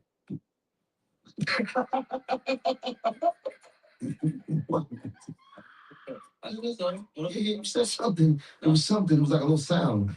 It was like a little sound. that was It was a little sound. You said something. You said something. Something. It was a little sound. A little sound. See, First of all, them boys play too much. Every time Mano, one thing I know is every time Mano be serious and Mano be the only one that's a real nigga and everybody is a fake nigga and everybody did that fake ass shit, they always make him out to be the bad guy and him to be the damn joke. By him saying he ain't a disrespectful nigga, like, and he telling the truth, them niggas think he lying. Like, I don't like that shit though. But even though I know they playing, they having fun, this entertainment, it ain't serious. But I pay attention to every motherfucking thing though. They playing on Mano because Mano is the real serious one. And that shit ain't even funny, bro. Like, I understand y'all laughing extra to make the show more greater. But nigga, laugh at shit that's funny. That shit ain't even funny. Even if Fab trying to be funny, y'all shouldn't be on his side and laugh at his jokes when he just trying to be funny. Y'all should have just ignored that because he ain't even had to do that. Like, why y'all playing into that shit, bro? Like, come on, bro. That shit ain't even funny. And I see what really going on though. Mano is the one. Mano telling the truth, and Mano ain't with that fuck shit.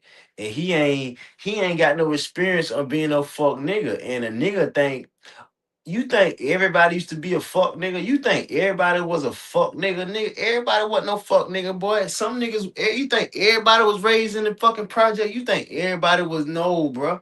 Everybody ain't used to do that. Hell fucking no, nigga. Some niggas was different than y'all niggas. Hell no. We all ain't grew up the motherfucking same. Hell no. But I noticed that though. They laughing their ass, but that shit ain't even funny.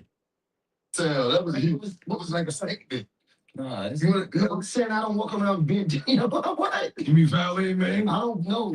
Come on, y'all been around me for years. Do you agree with that I statement? respect. that he don't walk around being disrespectful. Yeah, I say We've been all kind of places I together. agree. I move with respect. I keep it respectful. Only one thing happened with us.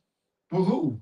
At that place when I was in my mind. Put me in this. Why you keep putting me in that? It was me. Don't put me in this. This is crazy. When I didn't know where I was at, and I grabbed that mic and I said, "Give me the fucking mic, man." It's Jim Jones, man on the building, man. A lot of you boys, fuck these. And this was the first time you've done something like this.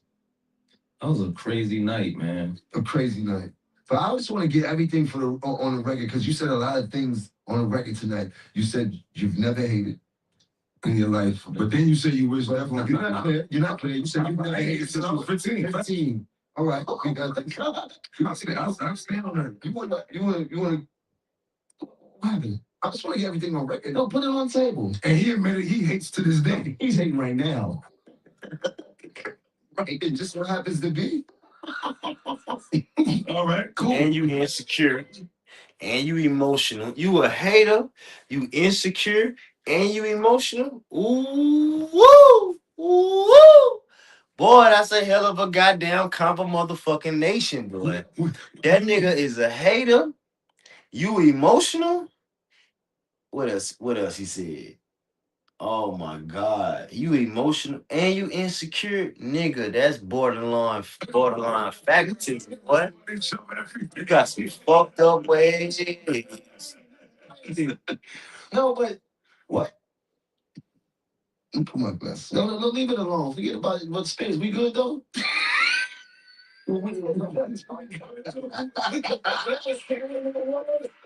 It's not a thing. Forget that shit. Is we all right? Y'all like. It's like a sound, you know? I feel like Spears no man, we might not know. He just don't want to blow it up. Spears face. Leave it alone. Oh my God. Oh God. Pause if necessary. You know, Because your face is different. nah. Time for the goodie bag. All right, man. I ain't being disrespectful, bro. I come up To strangers. You know that. I don't know you from. We all one time that you had an outburst. I'm not gonna say that. I've been berserk before. Okay, so just okay. You just said there was the only one time. You said it was only one time when it was me and you. That's the only time it happened with me and you. When we almost got into altercation. Yeah, but it was me. But Being disrespectful. I was being disrespectful. At that particular time. Never again. After that, never before in the public out. No, I don't know. You don't recall. Let me ask another thing. Since we on respect, if you're in a relationship, do you expect your partner to respect what you do or believe in what you do? Respect it in a sense like, if you have to do something, they can respect what you have to do for your you gotta be in the video with Bruno's. You gotta, you know what I'm saying? And do you want also the second part of that is do they gotta believe in what you do? Yeah, I would want my partner to believe in me, what I'm trying to accomplish, and respect what I'm doing, especially if I was doing that when we met. I would want that. Yeah. Me too. I would want my partner to believe in what I'm doing, but I would want to respect it first because a person's belief that's not their vision can kind of fade away after a while if they don't see what you see until it happens. But as long as they respect what you're doing along the ride and shit like that, they know you're chasing a vision. I believe that's the most important. But if she don't believe, like if she think your shit is trash, like Not like saying like that. I'm saying like through the duration of time, what you may grind for and your goals and your dreams, somebody else might not see that. absolutely. The belief in that might not be as strong as it Absolutely. was when she first started and your ideas were fresh to her. It can become you know what I mean? Like Absolutely. if she still respects the grind no matter what, because she understands what you're up against, then that's I believe for me, that's the most important thing. And No, I get it. I'm gonna go with respect over the belief, because I think the respect could make the belief stronger. You know what I mean? Like if they respect what you got going on and it do happen to happen for you. You know what, y'all right though. Like we thinking about that. She may not believe in what you doing so much. She may not see the vision, But she but respect she love you so much that she respect it. Listen, baby, whatever you gotta do, because you believe in it that much. and I She respects you. with it. Yeah. Right. You over here with your little rip raps and all that, like Right. cool. Like do your thing. You in the studio, beatboxing and whatever the fuck you doing. Do your thing, right? Beatboxing, yeah, right? That's in the chat. Yeah,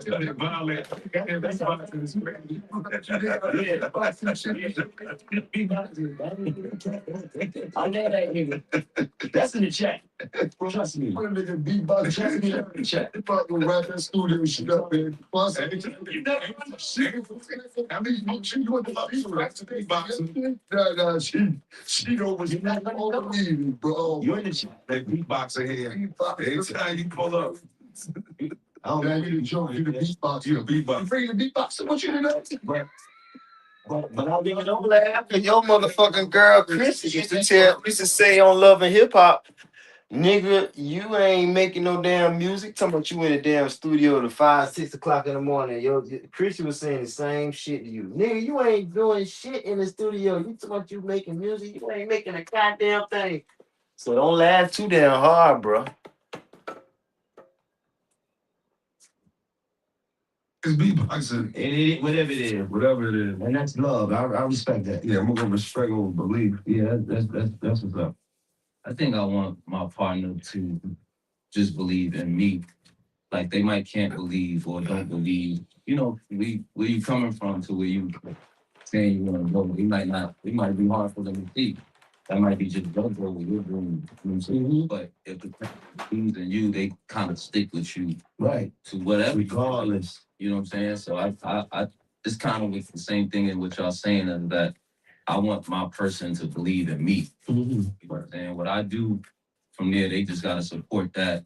They might not believe you're gonna be the biggest rapper in the world, but if they believe in you, they're gonna stick with you there. Right. And you That's a fact. See how that works out, right? What about on the flip side, those days? You got a partner, you believing in her. Mhm. How does that work? It should go both ways. Yeah, but so are you supportive? Partners. It should. I think it go both ways. Like, it's depending on what your partner is. Yeah, OnlyFans. No. Yeah, man. Are you supporting, nigga? This is simple, bro. Don't make it's simple. It's simple. It's a scenario. I don't think I can support. I might not believe in the OnlyFans. But you support, I ain't gonna believe in it. But you believe in her. Huh? You believe in her. Yeah, if I believe in her, whatever you want to do. But What's she showing on there? My belief in her might stop a little bit. What's she showing on the OnlyFans? She ain't doing much. She just feet.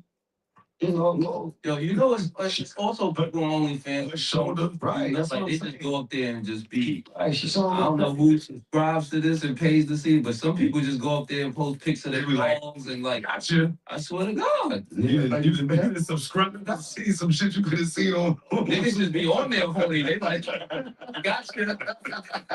Niggas just be on there making some shit. Or she might flash some shit. Then she's put 10 dog pics up on you. Like, that's how they pick. So. Really, for real, like you gotta believe in your partner for real. No matter what. No matter what it is. A man will realize quick that bitch don't believe in you. Believe in that only I can respect the person. Believing in the person more than whatever you think they doing. Once this has a significant other put you in a compromising or uncomfortable position before, how did it happen? I've been in an uncompromising position. I don't never be in a compromise. One thing about me, let me tell y'all something. One thing about you, boy, I ain't gonna never be in no compromise position. Well, hold, let me take that back. I ain't gonna allow myself to be in a compromise position, especially with a girl. Nah, you don't want to be in a compromise position with a girl. I always want to be in a non-compromise position. That just because you got to be a man and you got to be a real gangster. You got to be a real G. So my thing is this. First of all, I ain't gonna never even be with a woman because I ain't got enough money. You know what I'm saying? So that already placing me in a non-compromise position because I'm smart enough not to get with that girl knowing damn well I ain't got enough money. And I ain't gonna never move in with a girl. So that's another reason why a girl will never have me in no compromise position because I don't stay with you. Because a girl know too much about you. She know too much of your business. And she know too much about you. She know too much of your business. And like she know too much about you. And like nah, and you can't you gotta always make more money than her. And you gotta be, I don't know, you just gotta be a man, bro. You gotta be a man with a plan. You gotta be the man that's that nigga. If you don't never become that nigga, you don't need to fuck with no girl serious. You can fuck with girls, but just fuck with her for the night. And all girls want to be fucked for the night. So don't look at it as a bad way. But and I forgot the question what they were saying. I woke up this girl. Oh, compromise position. Don't never be in a I don't got no kids from women.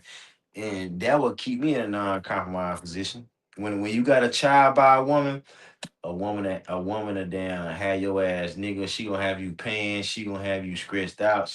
I seen so many niggas go through so much shit with a girl, bro, to the point where I was a kid and I seen that shit and I told myself I'll never go through that with no woman. Man, hell no. I ain't really been through no bad shit with no woman, bro. You know what I'm saying? I always was that nigga and I always had my way. I know women, bro. I know what to do and what not to do. And most niggas that don't know women and ain't never ran through enough women, they don't know because they be in a compromised position. First of all, by y'all even being together is in a compromised position. Some states, nigga, you might have to, man, fucking with certain type of girls, it'll put you in a compromised position. Nigga, you might. I remember one time I was talking to this girl in high school, and this girl had her mom in our business. I like, yo, she ain't fuck. I ain't fucking her. Like, why she not? So I realized, like, nah, I can't do that. And like a lot of girls, they mama is their sister, they mama is in their business, bro. I ain't finna go through that. So I ain't finna be with you. So always be the nigga that in control and not in no compromised position, bro. You know what I'm saying? You ain't gonna catch me in no compromised position. I always be in a position where I can do what the fuck I want to do. I can lead this bitch. If I want to lead this bitch, I can goddamn like I always be about to go. What? Who you talking to? I'm finna go. What? Who you talking? Man, I'm finna go. I always be to that. I always be to that. It don't matter where I'm at, how far I'm away from where I gotta go. I'll lead this bitch. Always have money on you. Always be Knocking on the window.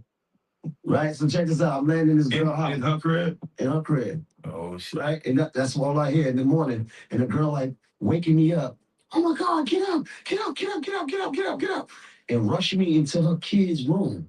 Now, mind you, I was laying in her house, butt ass naked. Okay? Socks off, toes out, everything. What she don't know, well, she don't know that I came prepared for shit like this.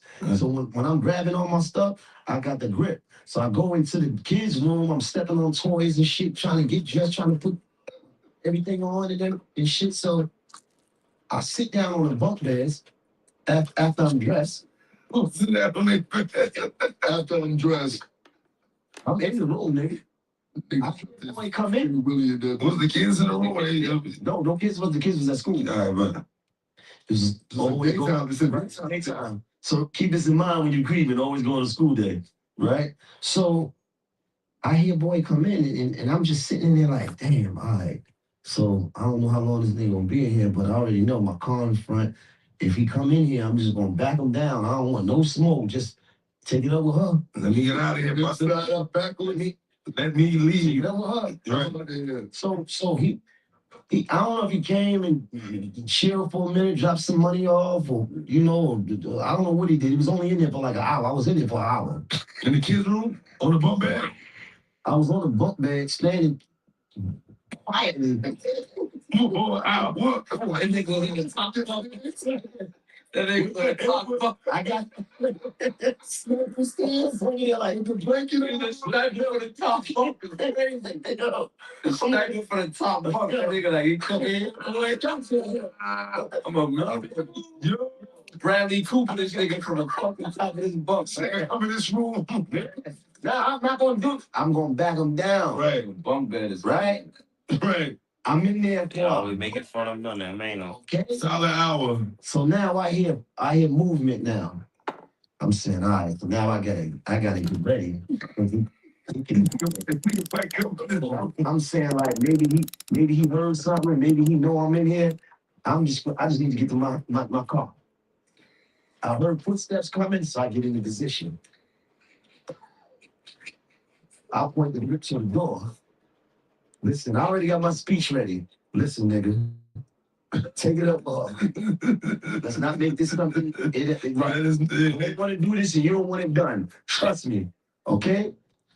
So I heard steps coming, and the door jumped open, and she jumped back. Oh my God! You want to come in my house? Fucking away. This nigga there for an hour? Absolutely. So luckily it was her, man. I got out of there and shit, man. And I came back another time, but that's another story. But you came back in seconds. Absolutely. You help yourself. But I was in an uncomfortable position. You liked it. I was in adrenaline. The excitement. Does that count? You enjoy that? That was Manos. I got a story to tell, right? That does it? That was my significant other at the time. At the time. So we got some big basketball matchups coming up this week.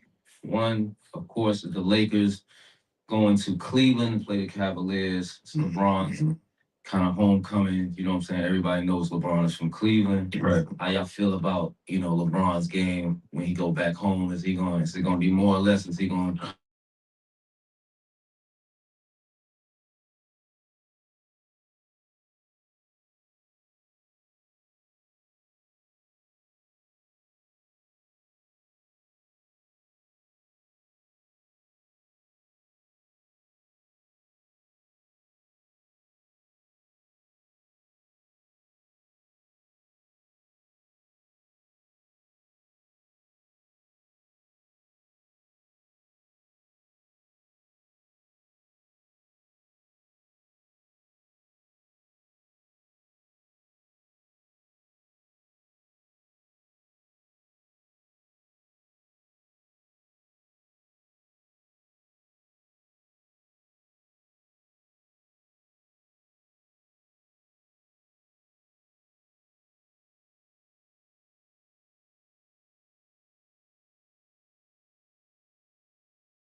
Miami, and Lakers. He got like the pandemic year. To my LeBron.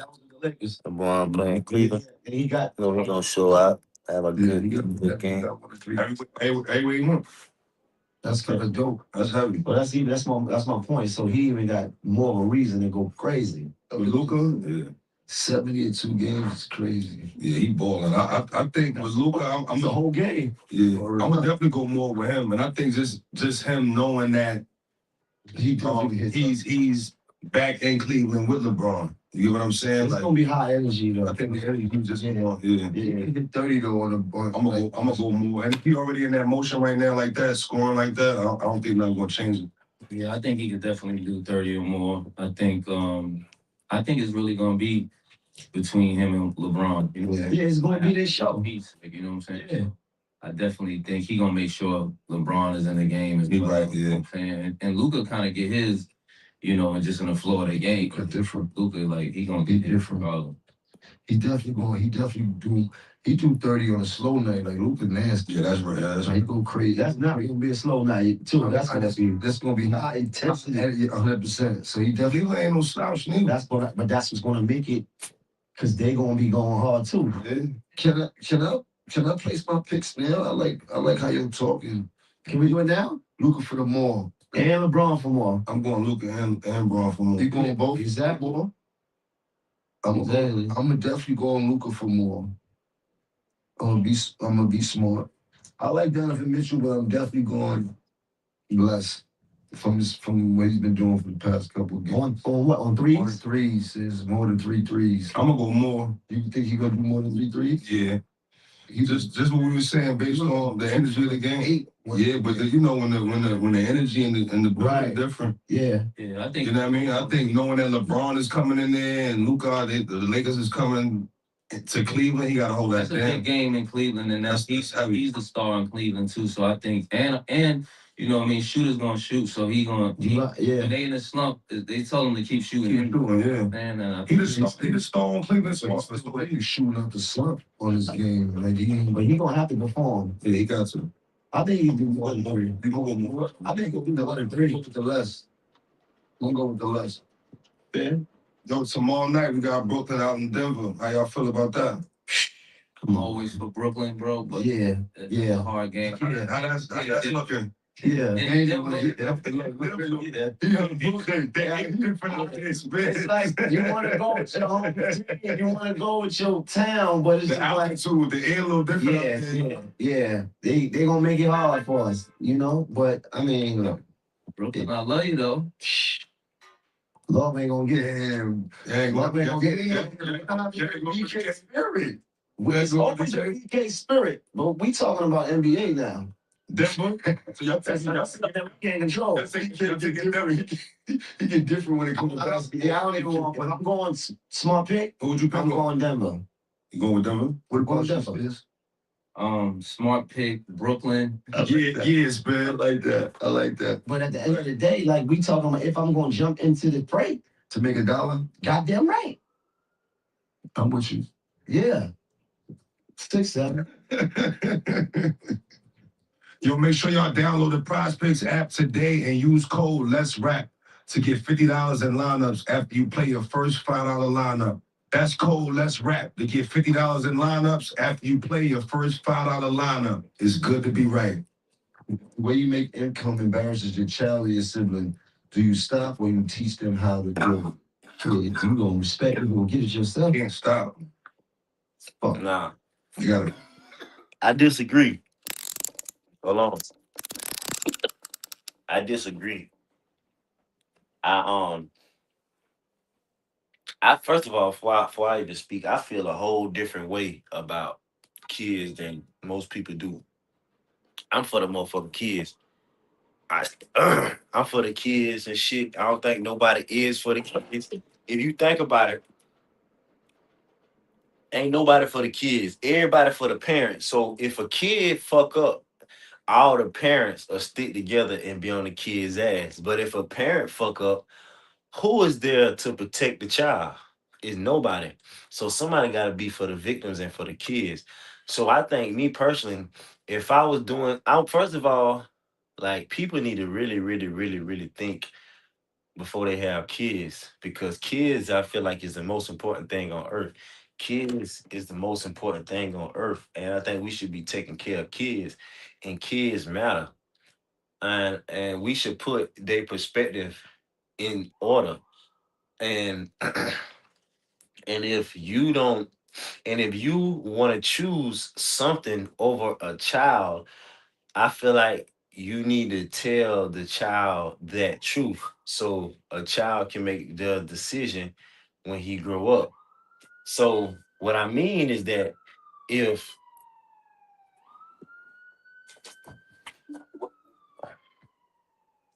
damn, I don't know why that shit keep doing that. I might cut this shit off.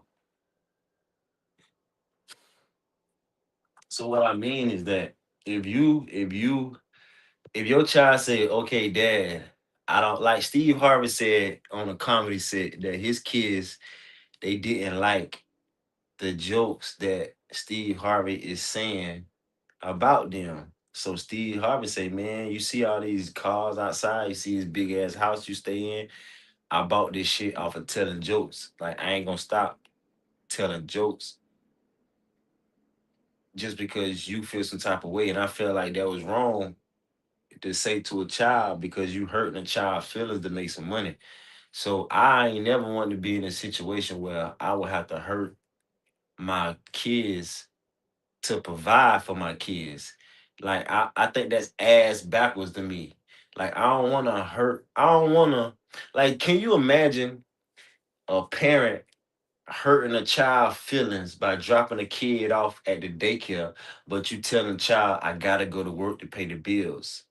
That don't make no sense to a child. You hurting a child by leaving the child and you hurting the child by not spending time with the child, but you think you helping the child by providing for the child.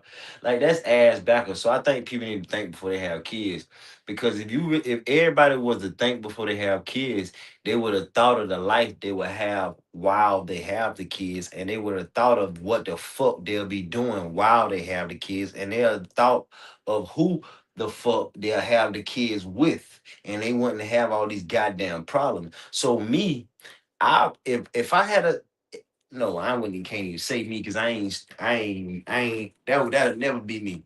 So for y'all to have kids and for y'all kids to come to y'all and say what you doing for money is fucked up, and what are you doing for money is affecting me and it hurts my feelings and it makes me want to commit suicide. If you tell your child, well, I ain't finna stop making money. I gotta pay the bills. I gotta feed the family. I gotta take care of my family. I gotta provide. Nigga, that's some selfish ass bullshit, bro. And kids look at that, and parents is fucked up for doing some fucked up shit, and then lying talking about they providing for the kids, and at the same time they ain't even gonna give the kids what they motherfucking want from the profit that they using to fuck over the kids with. Like you so ass backwards as a parent to the point where you ain't even gonna give the kids more than enough because you hurting them in the process of doing the work that you're doing to provide for the kids. So man, that's why I got a whole perspective on kids. That's why I don't got kids, but I love kids and I take care of kids. I think we should take care of kids and lift kids up and take care of kids. I think we should start a trend to stop taking care of hoes and bitches and the other niggas bitches and ran through prostitutes and stop providing for prostitutes and start providing for fucking kids and shit so they won't become prostitutes. People don't even know by y'all taking care of hoes and prostitutes that encourage people that encourage kids to become prostitutes. You dumbass motherfuckers. So I'm the type of nigga. I was raised by my grandma, and one thing grandma taught me was don't choose respect over money. She told me to choose respect or carry me further than money. So I ain't never was the type of hoe ass nigga to choose money over respect. I ain't finna do certain shit for money. I don't give a fuck how much your ass pay me. I ain't finna hurt nobody for no money. I ain't finna do the wrong thing for no money. And I ain't even finna do something that ain't even me. Now I do something that ain't even me. I do some some corny shit, some lame shit, some embarrassing shit. I get me a stupid, ugly, dumbass job that I hate, that I can't stand, that I hate the smell, I hate the job. You know what I'm saying? I hate, but I ain't finna go against my morals. Like you ain't finna pay me to hurt nobody. You ain't finna pay me to damn fuck over nobody. You ain't finna pay me to steal from people. You ain't finna pay me to damn hurt people and shit. You ain't finna pay me. I ain't finna hurt nobody while I come up. That ain't my thing. So if I had kids and my kids didn't like, even if I have a kid and my kid didn't like my girl, I get rid of that bitch because my kid don't like you for some reason. But my kid, I wouldn't even have. I'm the type of person I respect kids so much. To if I had a daughter, I wouldn't even be fucking with girls. I wouldn't even be fucking with new girls. I would not have no new piece of pussy around my daughter. Now, if I had a 9-year-old son, I'd teach that nigga about women. And nigga, this she for both of us. What the hell you talking about? You know what I'm saying? So, it'll be different, but you gotta have respect for the kids because people be hurting kids' feelings at a young age, and that's why kids be crashing out so young, and that's why kids be. If you ask any grown person why they so fucked up in life, is because they had a fucked up childhood. If you ask any psychopath or any type of person that's doing the wrong ass thing in life, is because they had a fucked up childhood. And if I think if we as grown people, if we take care of kids, that'll save the world. When my son was going to school before, a lot of times I'll get in trouble, especially it kind of, you know what I mean? So what? Especially me that he kind of embarrassed him and shit like that a little bit in school because he went to a different type of school, so it was a little hard for him. So it wasn't easy hearing it. It wasn't like I could stop what I was doing and shit like that. But I had a kid. I always kept that in my mind, like he's watching and shit like that. Everything that I'm doing in the public and shit. Also, I went through that with Kyrie. She told me a few times that a few of the kids in school be on the internet and they just, you know what I mean? Like not nothing bad, but that it threw her off that they even know that much about her dad type shit. Like, you know what I'm saying? Like they came to her with new information. How old is your daughter? Are you about to be 10 in March? Man, time flies. It's getting young. It's getting younger and younger. Even when I go to drop her off or pick her up, I see the parents. The parents, they know me. Parents know. Parents is hip. They say, yo, I love you in this, or I love the album, or I mean, like, so no, the parents is hip. But once it gets to the kid that is 9 years old, I look at it like it's more on the parent. But you're not doing nothing embarrassing though. So it's not that I'm violating in no form or fashion, but at the same time, it's like Kyrie, like when I pick up, she was like, Dad, they was talking about you today, or somebody brought you like that. I think just that throws her off. So I get what you're saying, like, you know what I'm saying? Like, not that they saying that, yo, your dad's getting caught doing this or doing that. Does she feel like a sense of embarrassment? She feels like, why y'all talking about my dad? I don't know your dad. You know what I mean? I don't know. I Well, can't that's speak your for your parents. But what about in the sense of what y'all do that would say it was something that you do to make money? Would you feel like you should stop doing that because Yeah, you should stop it. If you don't stop it, you telling your child that another nigga can pay you to do some shit that'll hurt your child feelings. That what you saying to your child. I thought you was gangster, Dad. How you gangster, but you let money control you? How you gangster, Dad, if I'm telling you what you're doing is hurting me? It's hurt. It's hurt. It hurt.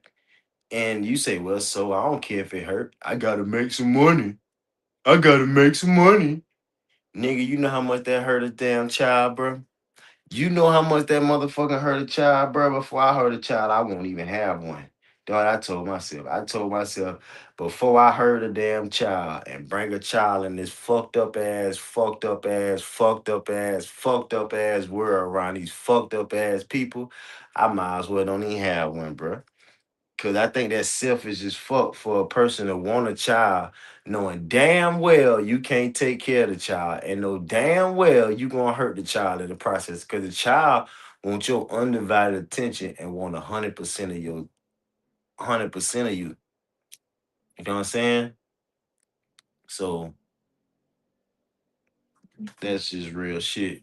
Kids may look at it away, but if this is a way, No, but that's what I'm saying. You provide for that child, so I don't think you should stop it. You can have that convo with them. Not to cut you off, big bro. You can have that convo with them, but I don't think you should stop with what you've created to provide. And you get what I'm saying? Like, why you created a way to provide? It ain't gonna hurt kids. They could do, but That's I the don't thing. want kids living like that. You get what I'm saying? Like, I gotta keep it where it's at or better. So, regardless of how they feel, we gotta provide. You get what I'm saying? In the sport we chose. But I think it's definitely depending on the child or the school they in or their surroundings. I think it's definitely due for a conversation. Could a man have that could be embarrassing to his child? your fulfilling job. What's the fans? OF shit. So, like, We might stop speaking to me. She hear. You doing what? It might be over. It might be over. You only in my free time. That's crazy. Feet is crazy. OnlyFans is wild. Can't go out that way. They said your name on OnlyFans is whatever.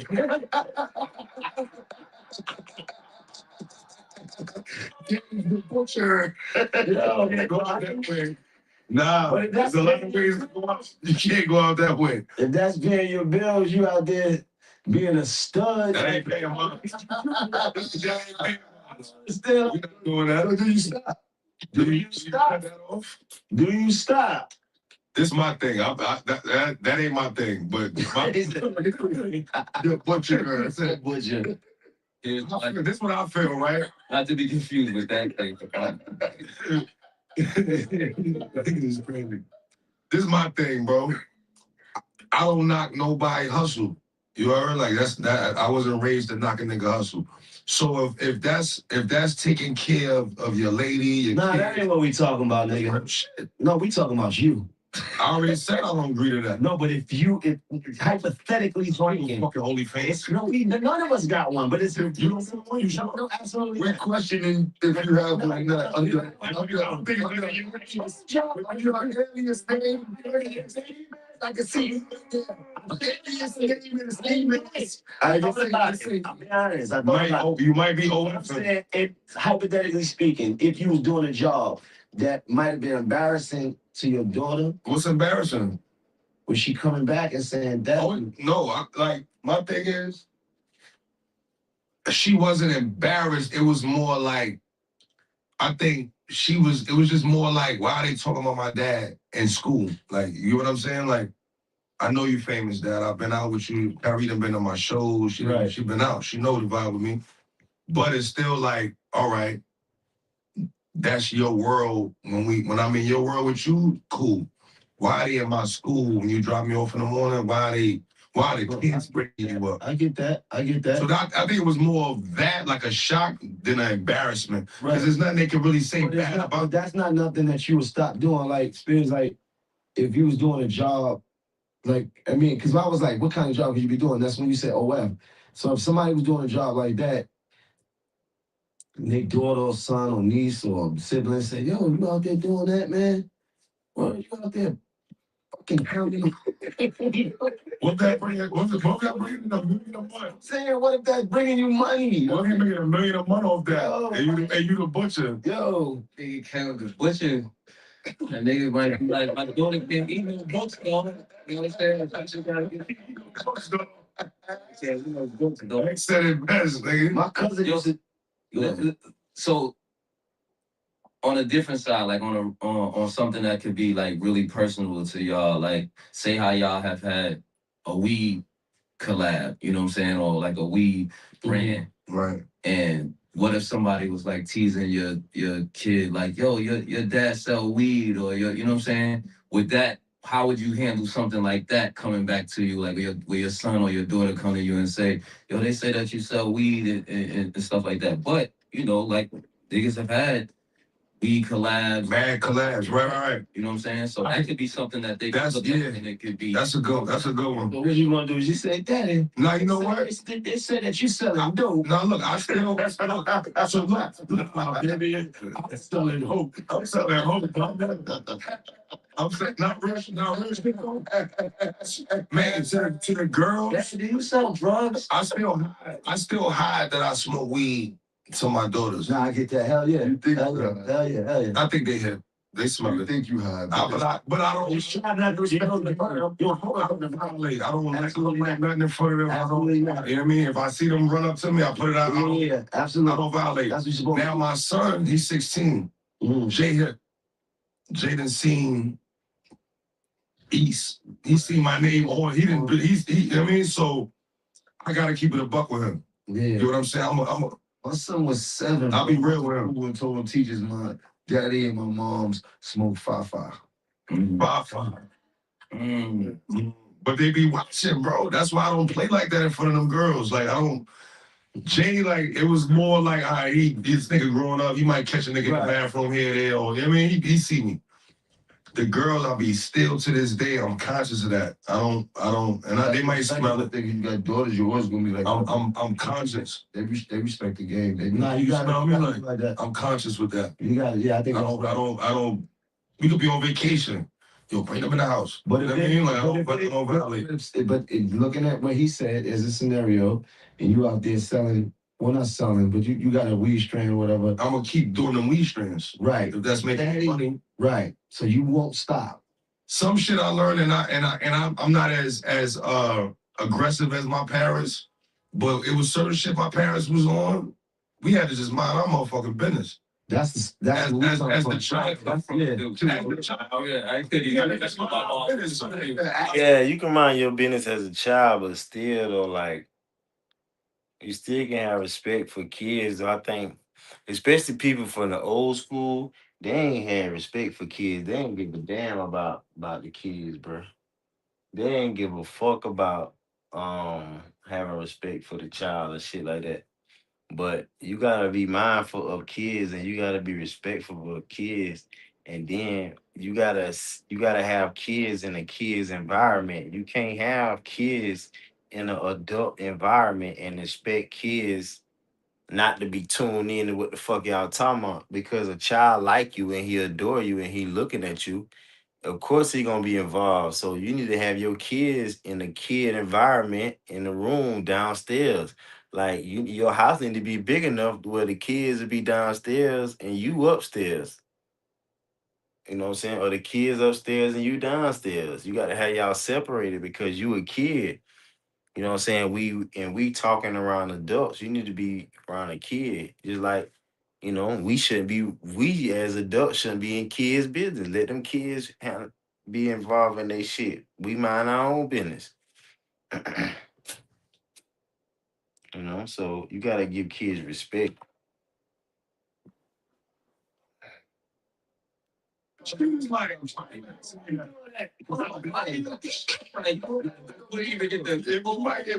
get ran accent too much. And I'm very vocal because I feel like I got girls. I want to be that father in the girl's life that is just transparent. I want to talk. If they ask me a question, I want to answer it. But some shit is like, I'll tell you that in 10 years. Like, that ain't for you. It's not. That ain't for you right now in this moment. You get what I'm saying? I agree. Mind your business. I agree. I'll be on that. You know what I mean? So it depends on the situation. Yeah, some things kids gotta stay in a kid's place. The internet, bro. The internet got they're gonna ask you some grown shit. It's be an adult's place, and that's They're gonna ask you some grown shit that might throw you off. Like, what you just asked me? They also seeing a lot more. You know what I'm saying? So that's why they question because they're exposed to a lot more. Exposed to a lot more. They see things. But I think, like you said, in a sense of like you gotta hustle, you might have to have a conversation with them and bring an understanding to them. I'm super with the convo. So how the convo go? Look, you gotta understand. But see, the only thing with me, like I said, I hide the fact that I even smoke. So That's tricky. That's a tricky convo with the girls right now. In a few years, Kyrie will be a teenager. I feel like that'll be an easier conversation. Like, this is what But what if when it be like when your dad is on the news for guns? What? Wait, kids ain't never had to experience that. I ain't had that convo with them, man. Well, that's some real shit. I'm glad he's speaking on facts. So your ass don't need to be playing with guns and getting caught on the goddamn news with some goddamn kids, nigga. That's how you have that conversation. But if you do got kids and you fucked up with some guns on the goddamn news, you just tell them. You say, "Hey man, you tell them the truth. That's all. Don't lie. That's all." That go to show y'all don't need no damn kids because you getting caught with guns on the damn news. When you have a child, you supposed to change your whole damn life. You supposed to start over, bruh.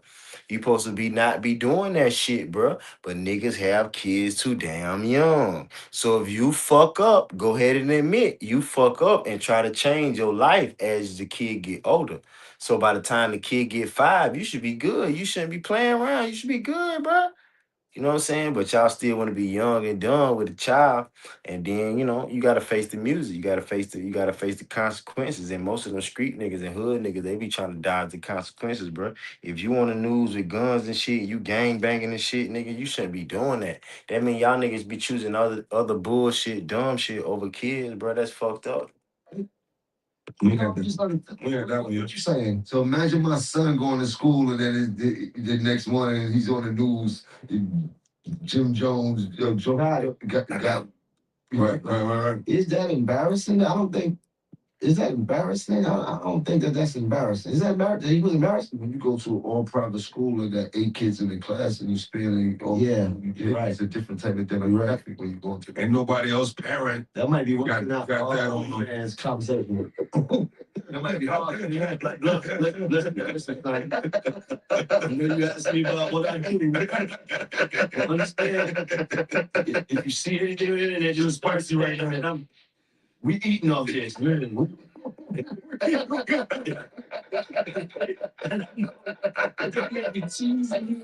In school, we eating all this. It's like me. We eating all this. We eating all this. I get it, but just chill out. We eating them. Yeah, man. This is crazy. Shit, man. Do what you gotta do to provide, man. Hell, Gotta do a lot. 99.9% of the time, them kids got money better till they get to a certain age where you feel like you need to explain what's going on to them.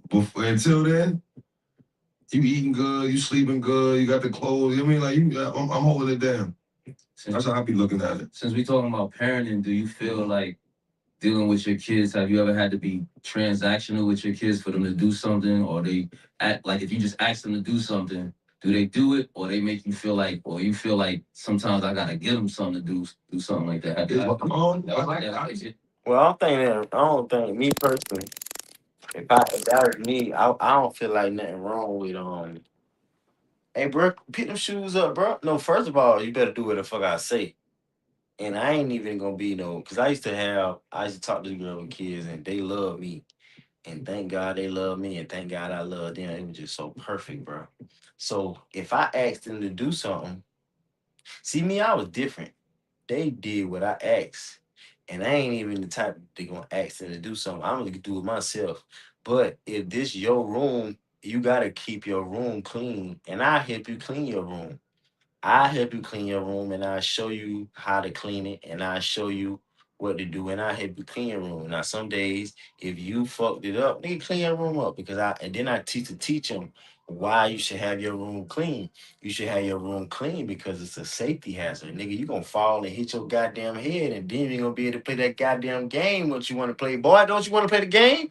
Then he start laughing. Then he like that. So yeah, man, give him a reason just and then I think as new parents, as they call it gentle parenting, and as new age parents like our age and older and younger, we need to be cool with your kids. They can still respect you and let them know that I'm the parent and you do what I say, but we can still be cool, nigga.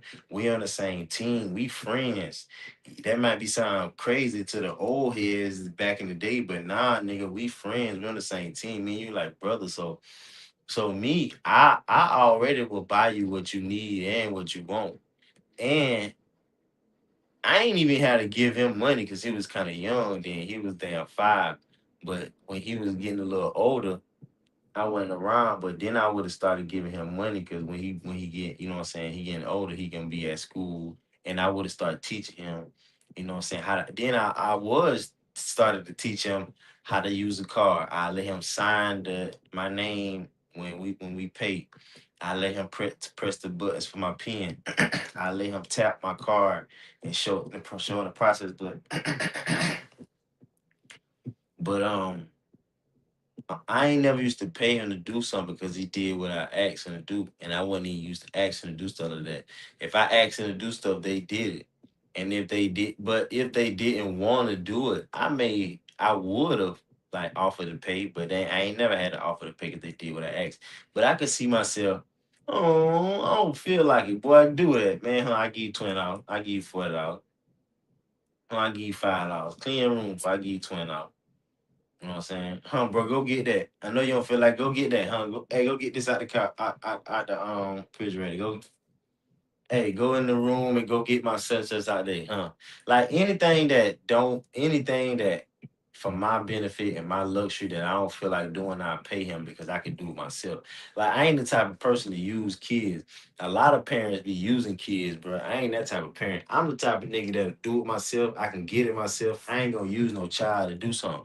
But if his little young ass running around the crib and doing stuff and I'm sitting down, hey, bro, go do that. And I'm already, don't you want to go to sunset? See, I was always doing something fun. So if they don't do what I said, I be like, boy, don't you want to go to sunset this weekend on Friday? Boy, don't you, nigga, ain't I just took you to see, nigga, ain't I just bought you? Oh, then he be like, oh yeah, you did just buy me a new game or a new skateboard or a new something. Boy, ain't you just asked me for a Nike Tech? Vince, you can give me a Nike Tech? I buy him a Nike Tech because you're a young man. He deserve it. But I wouldn't mind giving kids what they want. See, that's the thing. We need to start showing off and taking care of kids because they appreciate it. The thing about a woman ain't appreciated, but a kid. Traditional was spoiling them, which a lot of us had to do, especially when we got some money. I don't know. I guess I'm transactional, but I spoil Nah, the shit. transactional means give something to get something. Spoiling them is just you doing whatever you want. I never had. But have you ever had to do something for your kid for him to do something? Especially with your son at that age. That once they get a little older, they really be on something like. I told my son, I got $100 for you. You do this for me. So that's transactional though, right? But that's not like for everything. It's not like I've done that too for little shit. To your son, like, real quick. I got a couple dollars for you. I did that. I don't really be doing that. Not at this point yet. I've done that. I want them to actually start doing stuff to make money. Like I want to actually like train them to work under me in a sense and have them make money that way. But I don't want to start them like, yo, I got $100. We do this. Like once you start that kind of situation, I feel like you changing y'all dynamic a little bit. I'm guilty. I did it a few times. Like put these niggas, grab this shit for me real quick. Look, like you know what I mean? Like this whoop whoop, and they be like, word. Give me a second. I'm playing the game. No, stop right now. I got a couple dollars for you. I would say, yo, you could work for me today. I want you to work with me today, and I'll pay you for work. That's training him to work for me now. But when he was younger and shit like that, I'd be giving him a little, yo, I got a couple dollars for you do like that. It ain't an everyday thing, but it's like there are times where it's like he might ask me for something. This is how I do it. You feel me? He might be like, yo, can I get the new woo? I'll be like, all right, I'll do that for you. How much that costs? You gotta do this. You know what I'm saying? Like, I'm not about to just give you that money. Like, so you don't understand how it works. Yeah, you gotta kind of, even if it's it might be some minute shit. Cause I got people that come do my yard. Like, they don't have none of the things that I had to. They don't have to clean really. Like, I got housekeepers, the yard people. So all the little bare minimum shit that kids might have to do, that shit is done already. So I have to find other shit. Like, right. You know what I mean? Like, if you want that, do this. You know what I mean? Like, so I get it, but I don't just get bread for nothing. Like, they gotta still show you some type of hustle. But I felt the transaction on a whole other level because I felt like dealing with my daughter's mother, like, it was like going into an area where it's like the only time my daughter, you setting the environment up to where my only time my daughter's really hit me is when she wants something, right? And it's like that start to feel trend. Like this is the only time that you really on my line now. You know, Right. when I see your name pop up now, it's attached to something that's needed or wanted. You know, and that don't feel good. And either. actual love is crazy. You know what I mean? That shit, you could get that from many family members, Right. any, like, cause you Right. got With your they children, that's waging the love, trash. like, Right. can you do this for me? Da, da, da. Right. And if you don't do it, then it feel away. But then when you keep doing it, it's like, damn, only time I even hear from you That's when you look out. Right. And it might just be and you know what's crazy? You might see that family member at the family reunion once or twice a year. You might not even see them like that. And then when you do see them, based on if you say yes or no to their last whatever they ask for, that's the energy that you're gonna receive at that next function.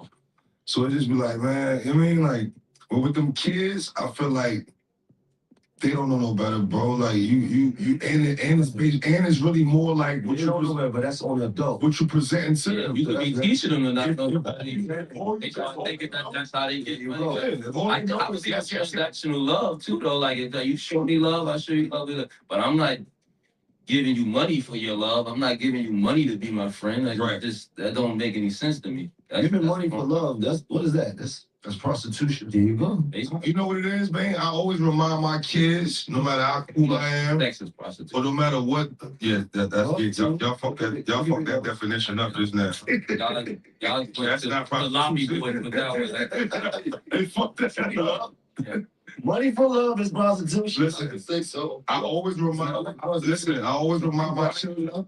But I love I always remind my children that I'm their father. Beyond because you know that, like, the friendship, it could become a friendship almost, like It is, man. you want it to be a friendship, but you gotta kind of always They know that. remind, right, that you got fit, you that like, look, that authority. listen to me, like, I don't give a fuck if I buy you this or I don't buy you shit. This is who I am, like. So I always have to kind of get that reminder, and I think a lot of times my transactions be the tone of my voice. You heard? Like, my daughters know when I'm being cool. What tone do you use? I can't do it right now. I gotta actually be mad. Exactly. Do it right now. I gotta actually be in that mode to say it. Like, When you get to my tone of voice, my tone goes higher, or is it like I don't know what it's deeper? Like, but I feel like the kids, they keep it. It don't feel like nigga. I've never been a squeaky nigga. Ain't that squeaky? I've never been squeaky. yo, man, everybody is so crazy. Yo, man, shut the fuck up, man.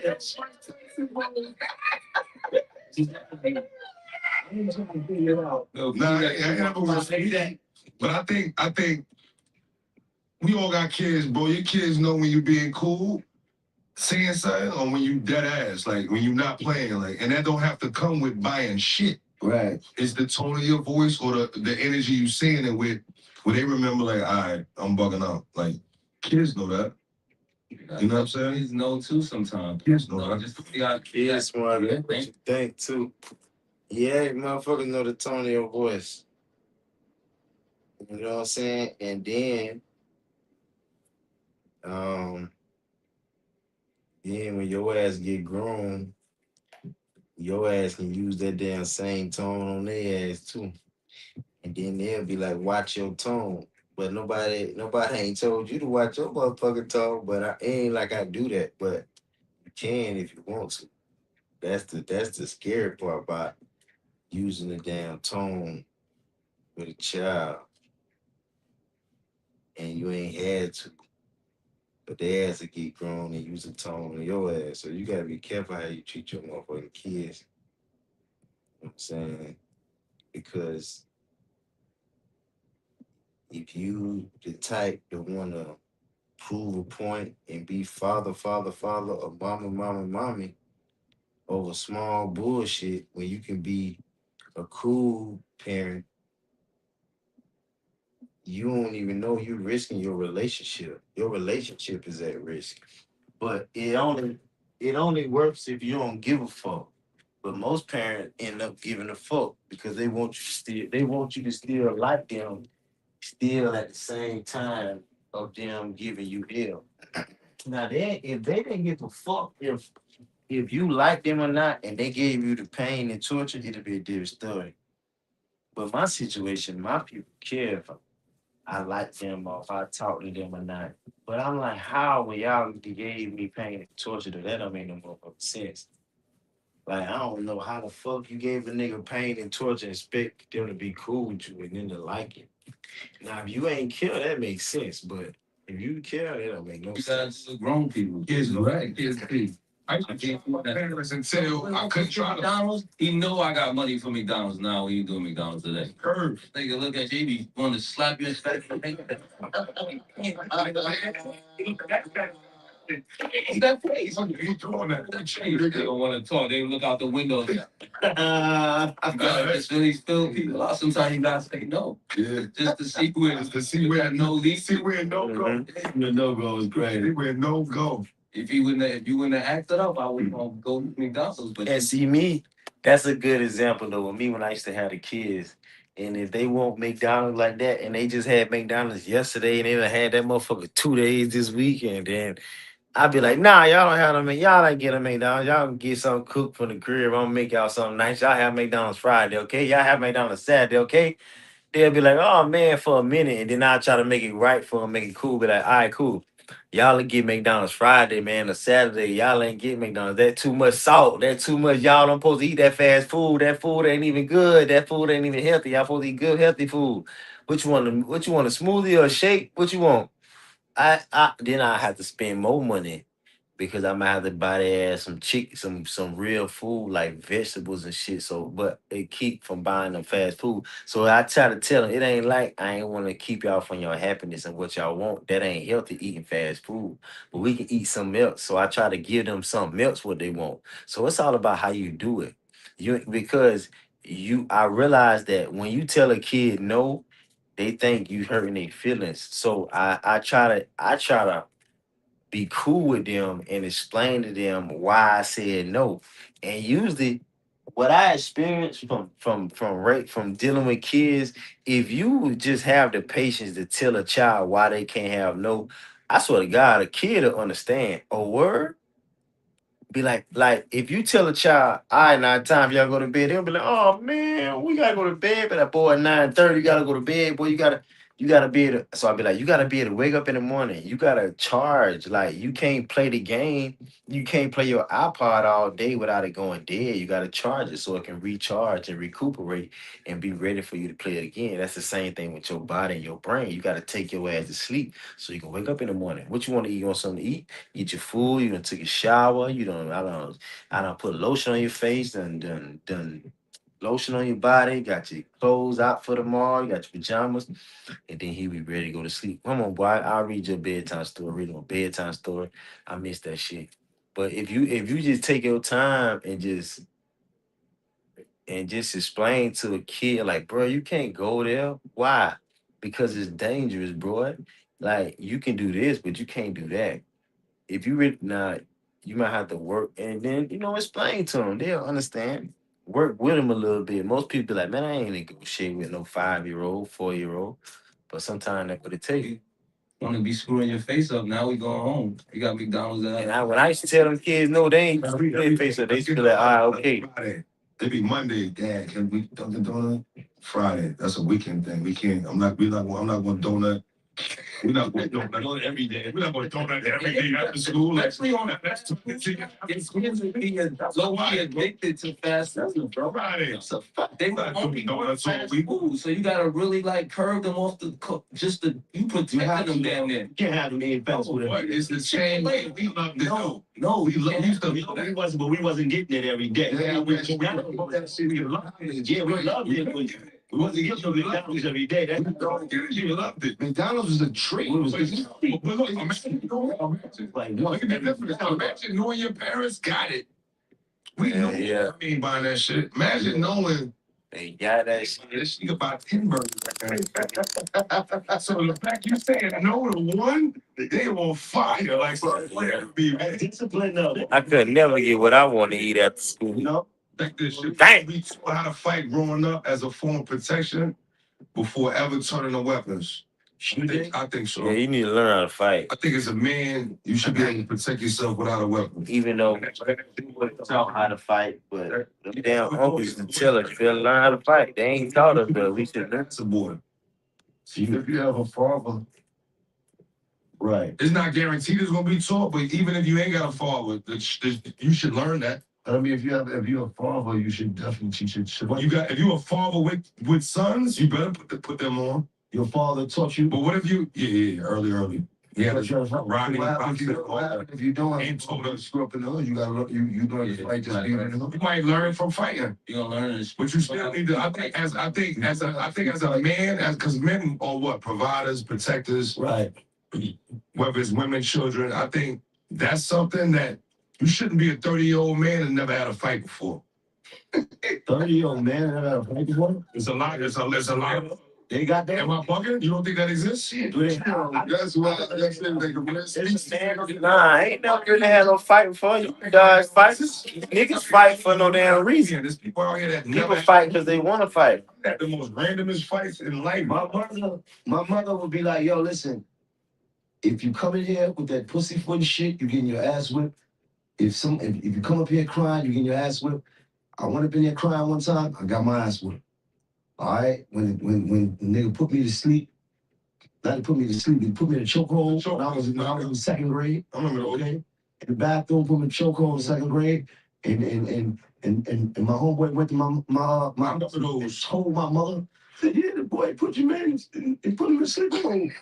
Nobody asked him, knocked on the door, nobody asked him to come over here and deliver. That was the first stroll. Right? And she said, that's what stroll started. She said, oh yeah? Okay. And I got my eyes with my father. If I had a problem with a kid on the block, he would go get him. Damn. He'd fight him in front of me. So it was different. Like he would actually go sort the kid out and say, you wanna fight my son? Let's go. My mom used to do that. She come in and she bring it against us like now you gonna go fight him. Yeah, fight. Niggas took my bike one time, man. I pulled up home. I went home crying, sad, mad to the motherfucker. Niggas spun me too. Let me. It wasn't like I got robbed. It was one of them. Oh, let me see the bike. So yeah, then come back. OD on your shit. And I'm just, you a youngin'. Nigga did that shit to mouse. Yeah, like on Chris Brown. Basketball games that went by. Nigga still ain't came back on my bike. I go home. Don't come in this house without that bike. You know, I'm like that. Like, it's dark to the motherfucker. I'm supposed to go find my bike right now. I don't know where this nigga at with my bike. Don't come in this house without that bike. So I early on, I already knew I had love and protection in the crib, but don't be outside violating our name. You know what I'm saying? Like, don't be outside, don't be the punk. Yeah. Don't be the little punk nigga out. You don't come in this house with that. Like, you know what I'm saying? Go get your bike. Yeah. I went outside for another 2-3 hours just wandering around and found my bike. You heard? Did you have to fight for the bike? No, niggas just niggas just had my bike. Oh, you lucky you knocked out. You know Nigga probably went through every block he could go through on my bike. He did. Bikes was like cars back Ice then. was cars. Nigga crazy. I'm gonna go through every project, everything. By the time he spun back to where we was at, I left sad. I'm mad already. Nigga that took my bike. Right. You heard? Get to the crib. Don't come to this crib without that bike. Go back out so this. Right. So you like, you know what I mean? My niggas. So yeah, that's crazy. But you couldn't not fight in my crib. Like you had to fight. My brother, we had my sister fight you like a man. Like we all had to fight. Like, I want to tap into one of them boxing gyms now and have teach my son the crazy part. From that, I don't really want him to be a boxer. I just want him to have a good little yes. Self-defense. I think that would be like that's good. I had Zane in that. I think we put a kid in karate class. Absolutely. Like you could put. I think that would be a cool thing. Yeah, I like that. It's something that I felt like it's a plus, bro. It isn't, but it's not promoted as much as it should be. Because we living in a world, you know what I'm saying? Don't hit back. You gotta know how to handle yourself in any situation. And I think that goes for man or female. I got all daughters really. That's so right. I feel like I didn't put Kyrie in little boxing lessons. You know what I'm saying? Like I want them to know, like, if a girl play with you, defend themselves. You're not gonna just be swinging or grabbing hair. I want you to two-piece of, like, you know what I mean? Right, Like, so you know how much of a proud daddy can be. from a girl. Son came home like, how about hit that nigga with that 2-piece? Yeah. Oh, bro, exactly. He was trying to fight, but I hit him with that. Right. You don't want to call your son just got punched out. Not at all. Somebody couldn't do nothing about it. I'm gonna say that. You don't want that. My son told me he had a fight. Oh, my son had a bunch of fights. But it's like you hype, and then you also got to I'm like, that ain't really like. No, he got to fight, though. Be out here fighting. You got to fight. But that ain't it. But hold yourself down. Somebody with you, put their hands on you, karate chop them in their fucking throat. Hold yourself down and hold pause. My son is like,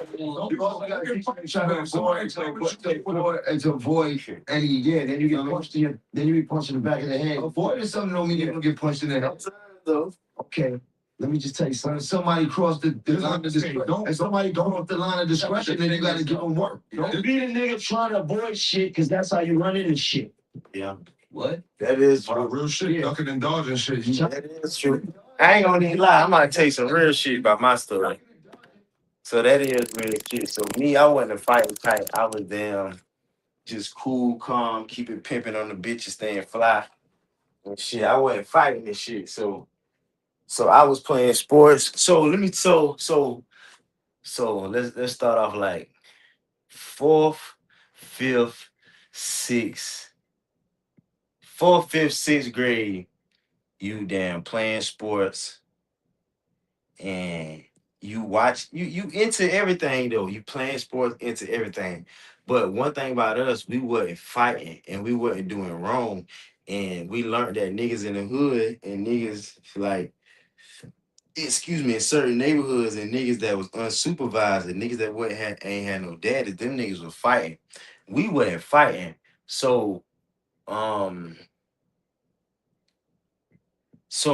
when I went to school, part of like, so niggas used to, so I wasn't fighting, like I say, fourth, fifth, and sixth grade. And I went to a school where I had to wear uniforms, but it was savages. We not too much savages. I'm talking about like, just real niggas. We all not aggressive, but we all about it. We all play sports. We all into everything. In the games, we into shoes. We went into clothes like that because we had uniform. We into hip hop. We into sports. We into everything. The comedians, the movies, all that shit. The actors, we into everything, right? But we wasn't fighting and hurting people.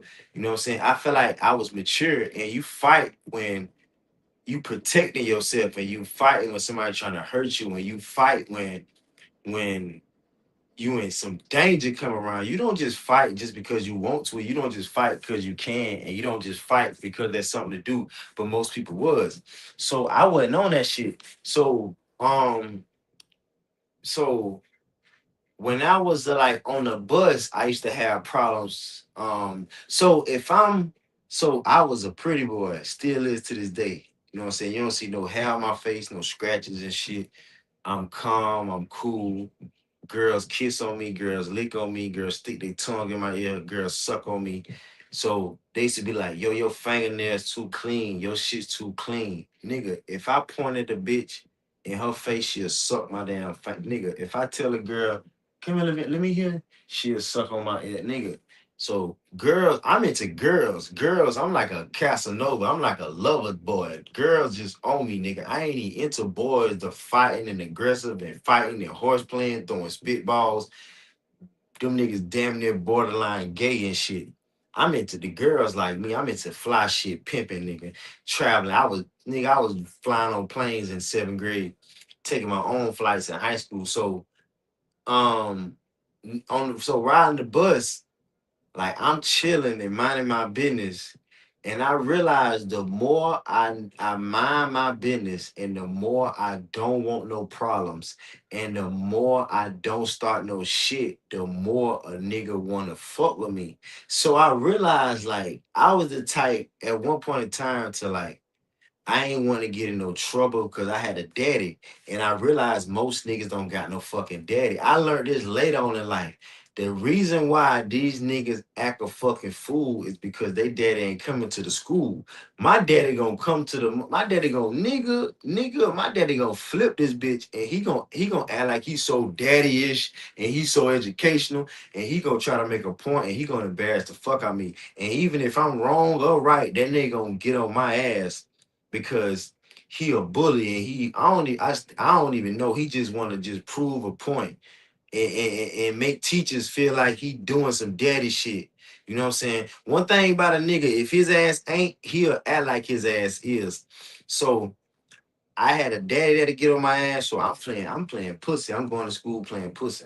So um I realized like I go on the bus, niggas gotta talk to me. Niggas gotta touch.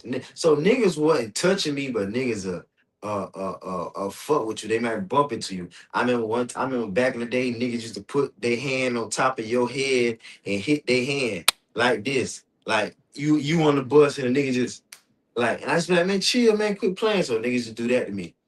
Now, I ain't gonna say now, but like by the time I got in high school, I realized all the signs of disrespect. Like I done grew up and realized like niggas is doing this to embarrass you. Niggas is doing this to punk you. Niggas is doing this because they really don't like you. Niggas is doing it to hurt you. When I realized niggas is really hurting me and they trying to hurt me, and no matter how good I do, niggas still gonna hurt me. And once I confirm that, okay, now Vince, what you gonna do? And then I got to the point where I got to the point where I can recognize it as it was going on or before going on and stop it right then and there.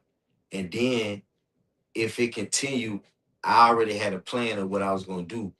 Right. So I started to be like that. And then once I showed niggas that I was with what they was with, that I learned in life that they didn't want no problems. So for example, what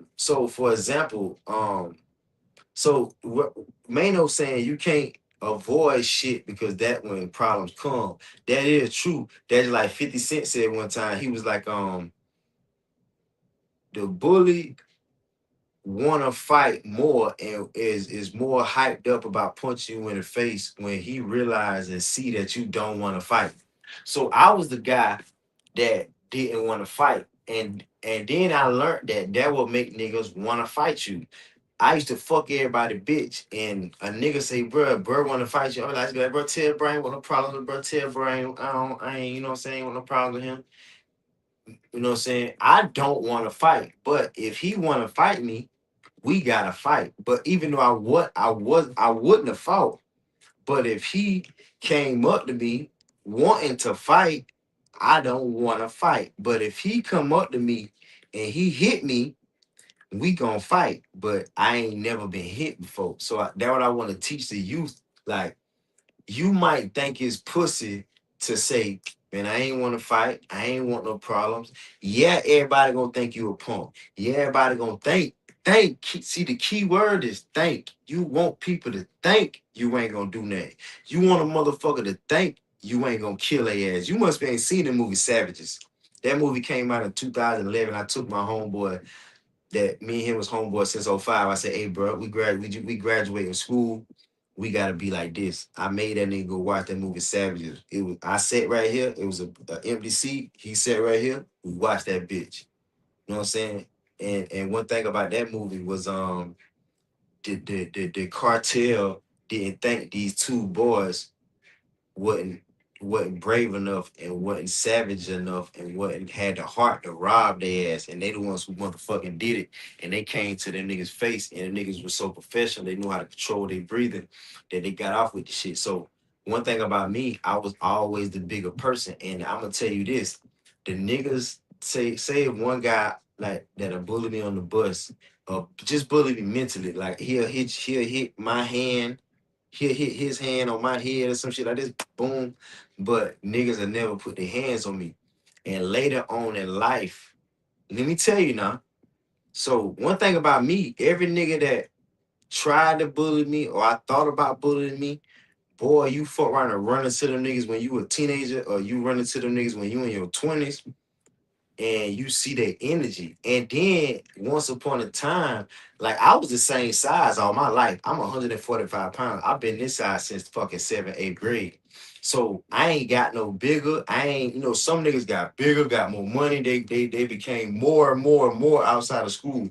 My mindset just changed. Like my perspective just changed. Like at one point in time, I was like, oh shit, if all hell break loose, what I'm gonna do? I don't want to fight. I ain't want to go to jail. I ain't want to die. I ain't want to kill nobody.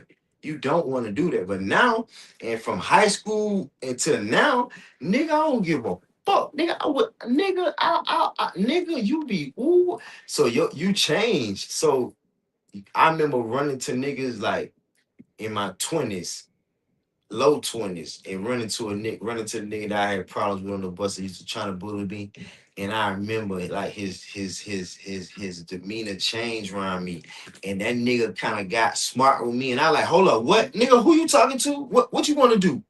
What the fuck you want to do? You got a problem with me?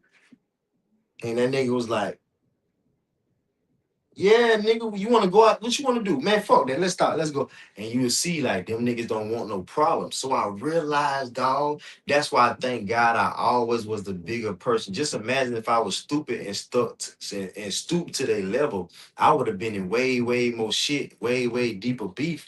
But if you play pussy and you really ain't, and the niggas want to fight and you can get over that, you will realize, like, them niggas don't really want no problem with you.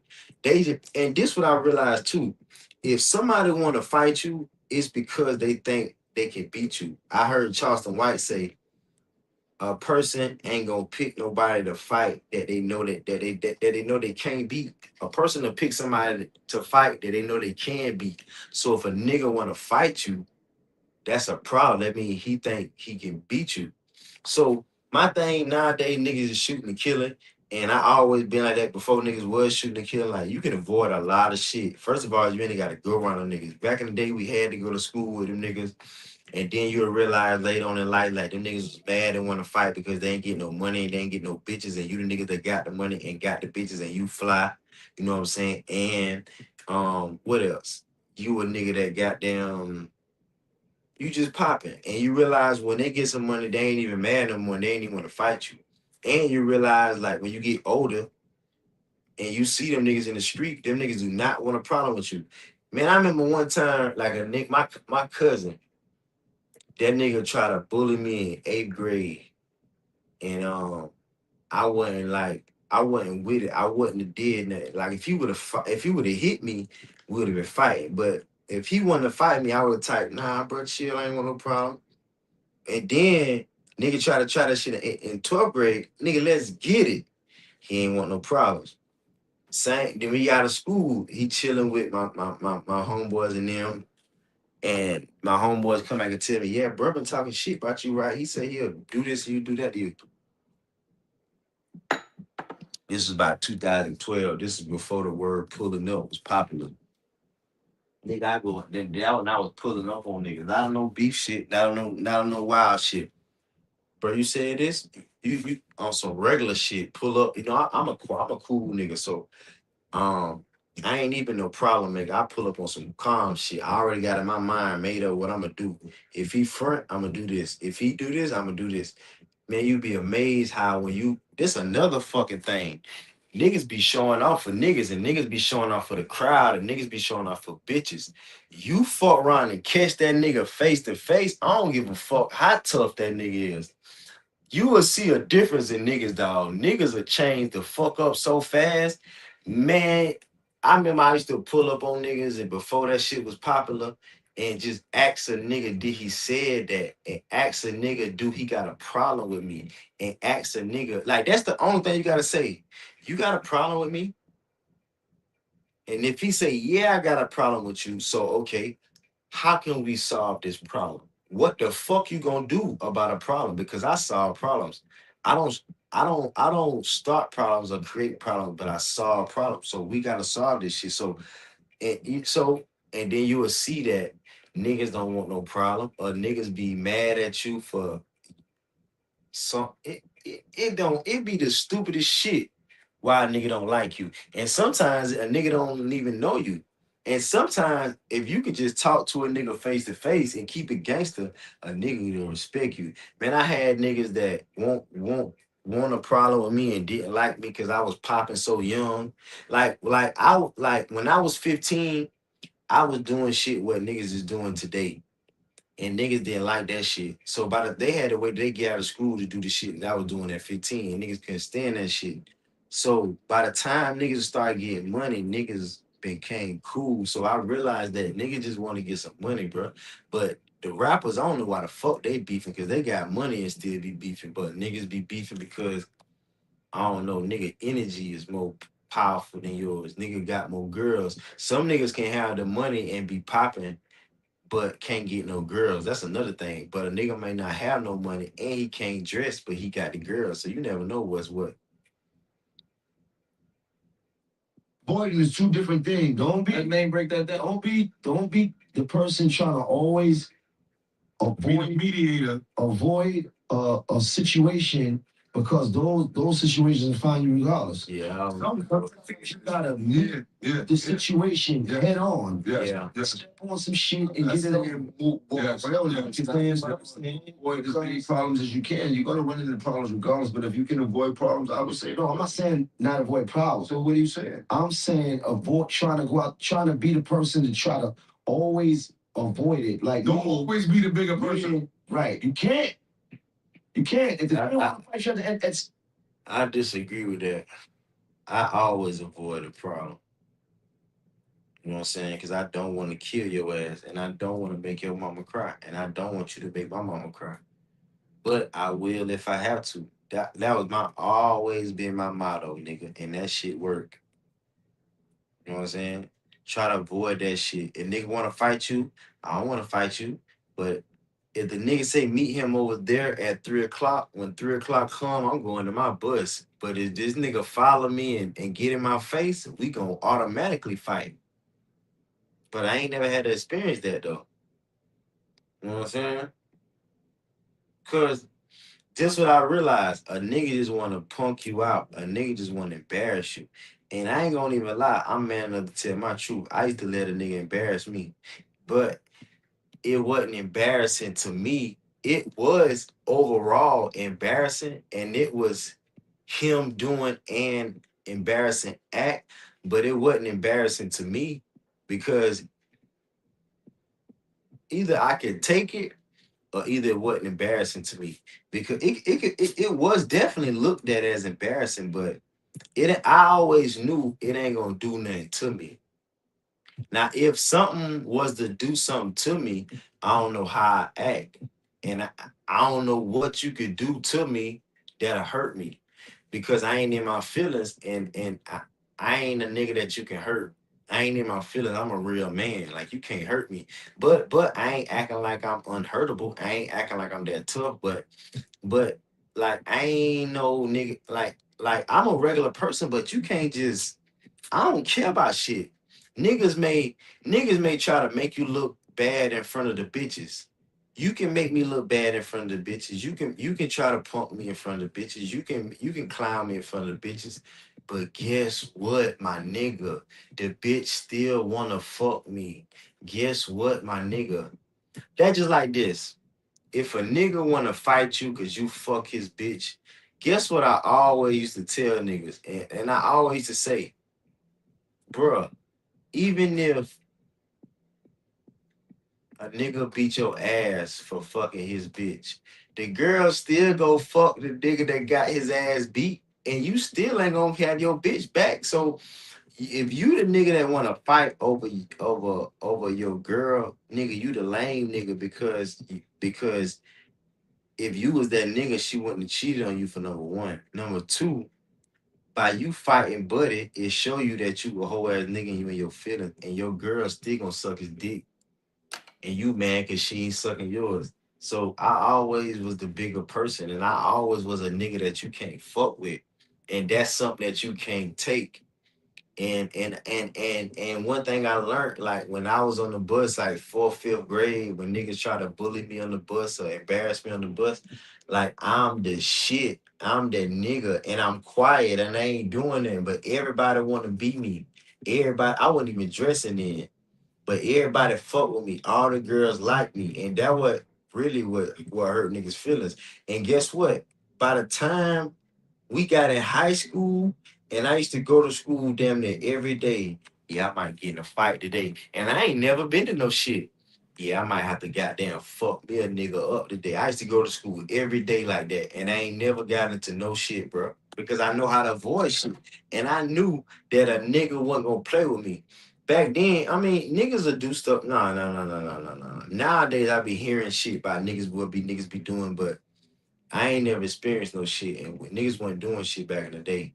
You know what I'm saying? So, I remember one time I was in class, and I'm fucking everything, and the older guy had came into class, and them niggas be walking in the class and let everybody see them and walk to another class, and he had a baby by a girl that was in my class, not in our classroom, but in my class period, and that nigga said, hey yo, Vince, after school, I want to talk to you. Guess what I told the nigga? Man, we can talk right now. What the fuck you want to talk to me about, nigga? We can talk right now. I don't know who you think you.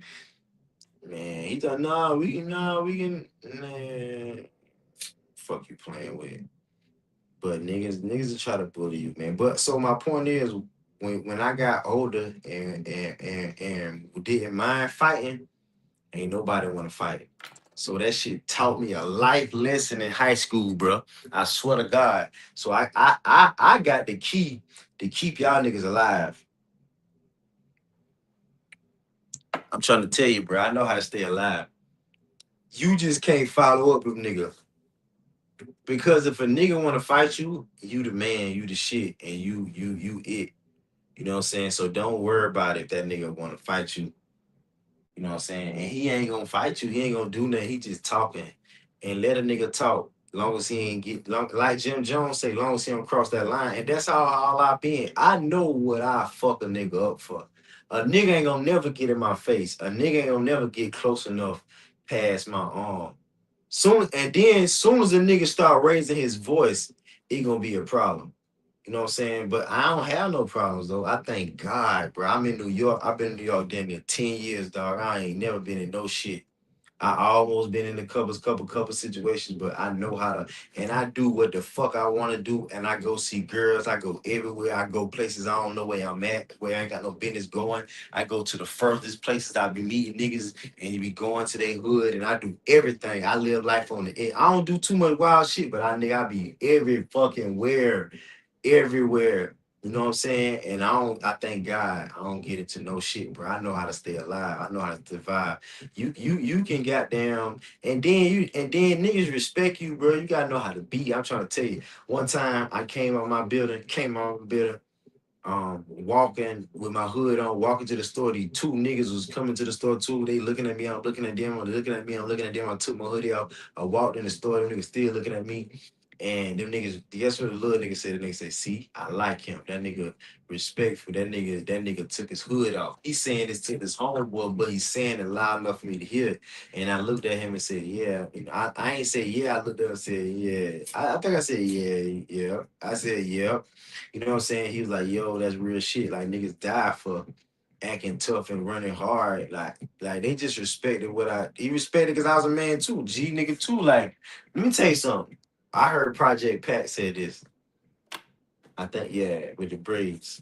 I think his name Project Pat. Yeah, Project Pat. That nigga said, wolves respect wolves, bro. Let me tell you something. I heard Pop Smoke say, gangsters don't fight gangsters. And I heard Charleston White say, two vipers ain't gonna get in the pit. That real shit. Once you know certain facts about a nigga, you can move with no gun around this bitch. You will move with no gun, bro. Just have to have your little hawk blade, but you ain't gotta be toughy. You just gotta be willing to die at certain points, be willing to kill at certain points, and be willing to fight. But you ain't never gotta get in those situations. Just be willing to if you have to. But you ain't gonna never have to even get into that. Don't even go around black people or niggas. Don't even go around certain shit. Don't even go around the poverty and the poor. Go around motherfuckers that got money, because motherfuckers that got money know how to act. Go around people that don't want to disrespect the place, disrespect their outfit, disrespect these people. You got to go around people that got respect. I got respect for my outfit. I got respect for myself. I got respect for my lady. I got respect for this venue. I got respect for this shit. Man, I be seeing videos where bitches be fucking up restaurants, dog, taking shit, throwing shit, fucking shit up. They ain't got no respect. So just have respect, man. Yo, what's up? Yo, like, 3 o'clock, I'm fucking you up. What you gonna do? At 3 o'clock, if you cross the line of discretion, we gonna get with it. It ain't gonna be no if. No, go get with it. That's growing pains. I think everybody 3 o'clock with certain shit. I'm outside at 3 o'clock. When nigga cross the line of discretion, we gonna get with it, nigga. No. What happened, bro? It creates a different. Go get him before he gets you. He already gave you a threat. We ain't waiting for him to cross no line. He already crossed the line. Raising the killer. As long as you know how to self-defense, you ain't gotta press the issue. No, we speaking in general, brother. I'm speaking. This is I teach minds don't provoke but defend. Hold yourself down. Don't go out there looking for nothing. But if somebody come to you playing, then you give them get right with them. That's what I'm saying. Don't go out there looking for nothing. That's how. No, you tell me no. Go get with them. Like nigga, if somebody make a threat to you. He gotta show me. If a nigga make a threat to me, he gotta show me. No, that's not. That's I'm ready for whatever. He gotta show me. I'm not waiting for no threat. Because that threat can be something that I can't come back from. I'm not waiting for no threat. Okay, cool. You threaten me? Look, now, understanding how life is, it's people that been threatening and ain't never came back from that. So if a nigga threaten you right now, what you gonna do? I gotta step on it. I gotta get it out. I'm gonna beat him up because he said something up. It's a threat. This is what y'all say. What are you gonna do? What I gotta do right now, you're gonna throw everything away because somebody said something wild. No. See, now you're getting too technical. Not speaking in general. Like, we not throwing nothing away. I might karate chop him. Okay.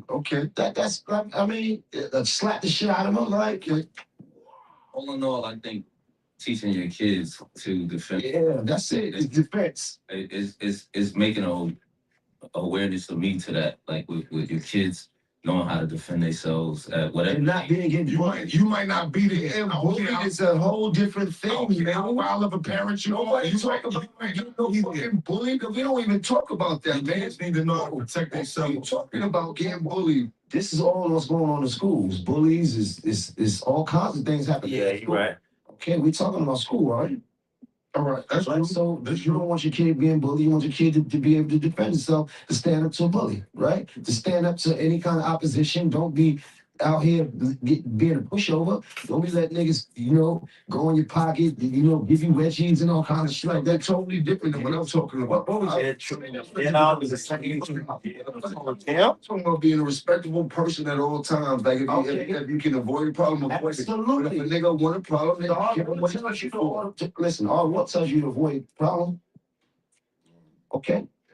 I'm well studied, brother. I understand that. But some problems are unavoidable, and then you're not going to listen. Bullies exist. I didn't say don't defend yourself. I didn't say don't react. I said if somebody crossed the line of discretion, you give them the business. What happened? Is that a physical line? What? The discretion line. Yeah, that's right here. You cross this line, I'm going to go upside your head. No, I some of my lines are mental. They got too close. Yeah,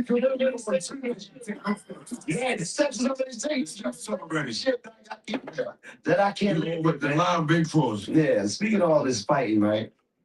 Speaking of all this fighting, it's a fight this weekend. Right? Tiafimo. You know how I'm going. Shakur.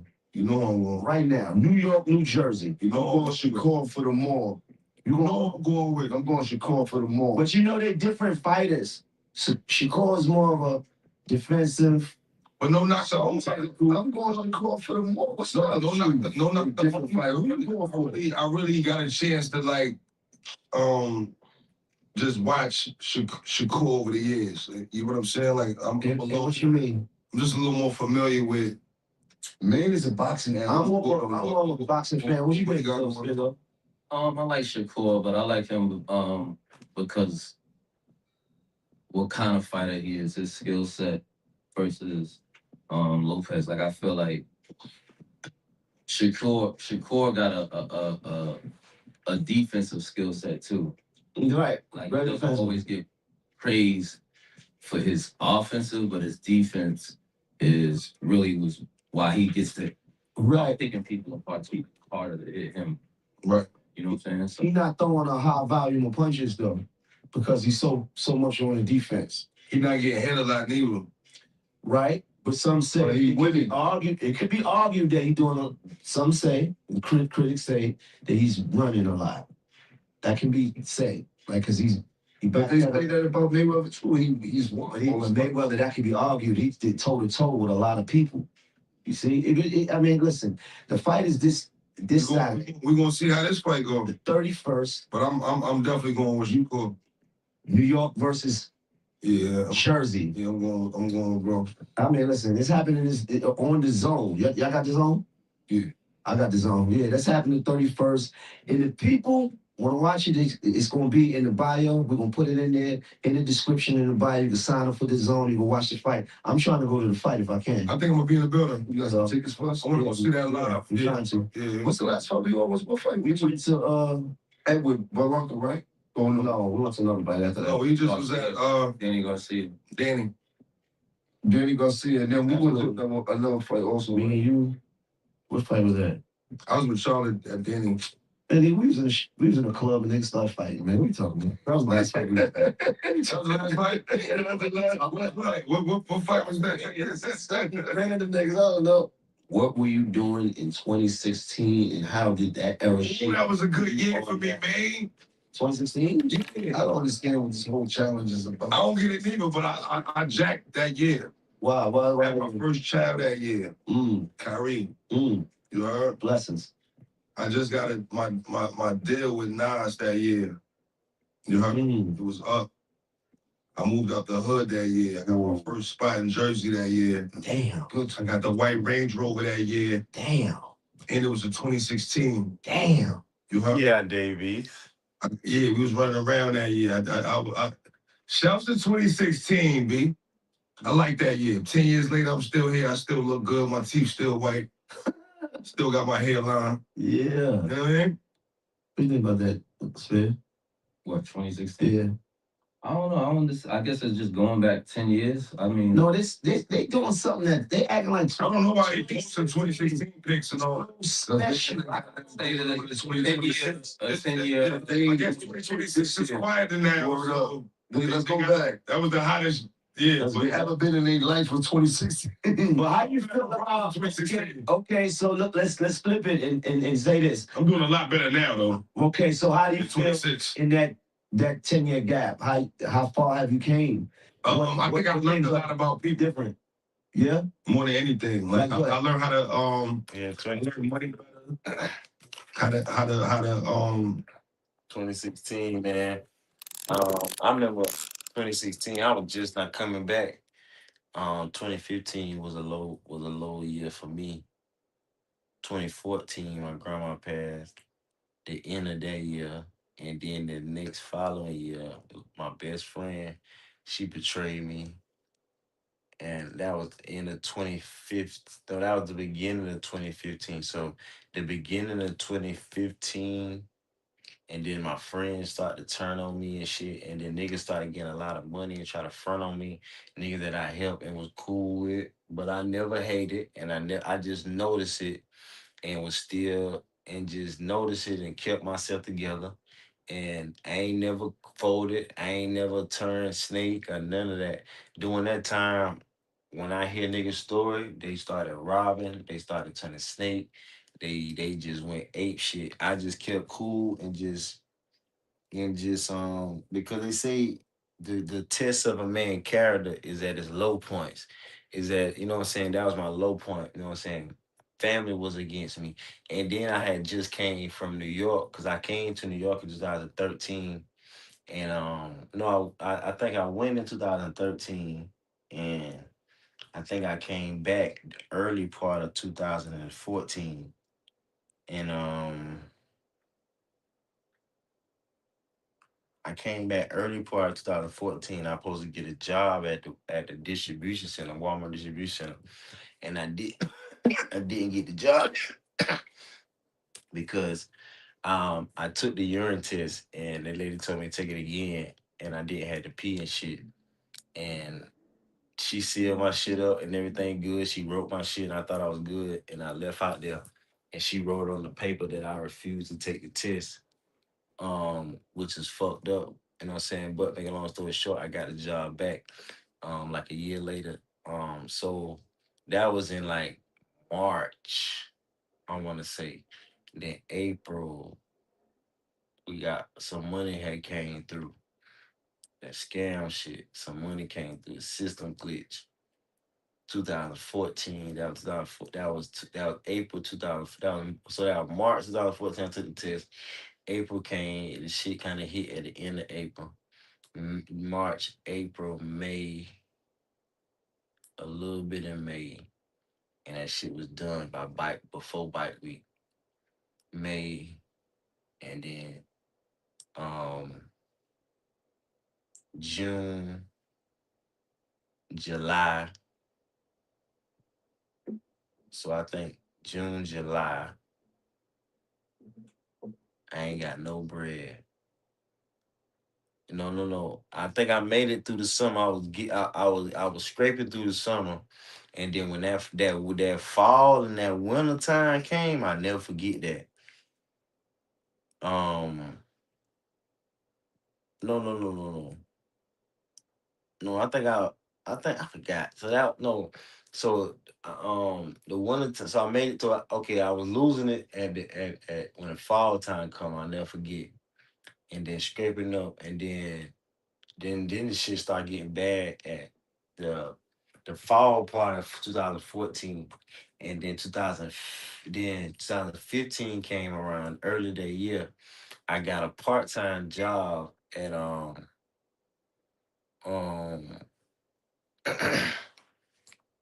I got a part time job at Target, and that was like 3 months seasonal, and I ain't had no car. I had to find a ride to work, making minimum wage type shit. And that was like whatever a little bit of time 15. That the beginning times 15. And then that shit ended. So beginning of that year, 2015, then you got what? February, March, April, May, June, July, August, September, November. So for 9 months, I was down that year. Like I still was washing cars, trying to make it, hustling and shit, trying to get jobs and shit, but couldn't get right. You know what I'm saying? And I forgot I did get another job at a warehouse and shit. Still getting job, but I was still trying to figure out what I wanted to do. But it was a rough time during that time, 2015. And then the end of 2015, November, I got a job at Walmart Distribution Center. Mama put me out all type of shit. You know what I'm saying? And got back right 2015. No, that was the end of 2015. And then next year, 2016, I'm working. And I ended up getting hurt at work and all type of shit. So still going through it. But I'm still holding on to the job, and I got another job at the mall, and I'm working part-time at the mall and distribution. So I'm trying to come up 2016. So even though the world was popping, I'll never forget. The Migos definitely was popping. Everybody was Everybody was getting money. Everybody was getting to it. So, you know what I'm saying? 2016, I'm trying to bounce back. I came to New York 2016.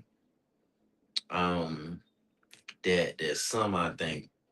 You know what I'm saying? And then I finished out 2016, 2017 came, had a good year off that, you know what I'm saying, working a little bit. Then I was out of work too, because I hurt, you know what I'm saying? Got hurt twice at work. Then I got hurt at my back. I hurt at my back at work from lifting, and then got in a rig, all type of shit. And then I moved to New York 2018. So yeah, shit been lit from damn 16 though. So I can relate. You know what I'm saying? I was just not kind of bounced back 2016, but the world was on fire. It was a lot of money going around from 2015 to now. Matter of fact, 2013 to now. Matter of fact, 2012. 2012 niggas was getting right. 2013 for damn sure. From 2013 to now, it's a whole lot of money. Whole lot of money was going on.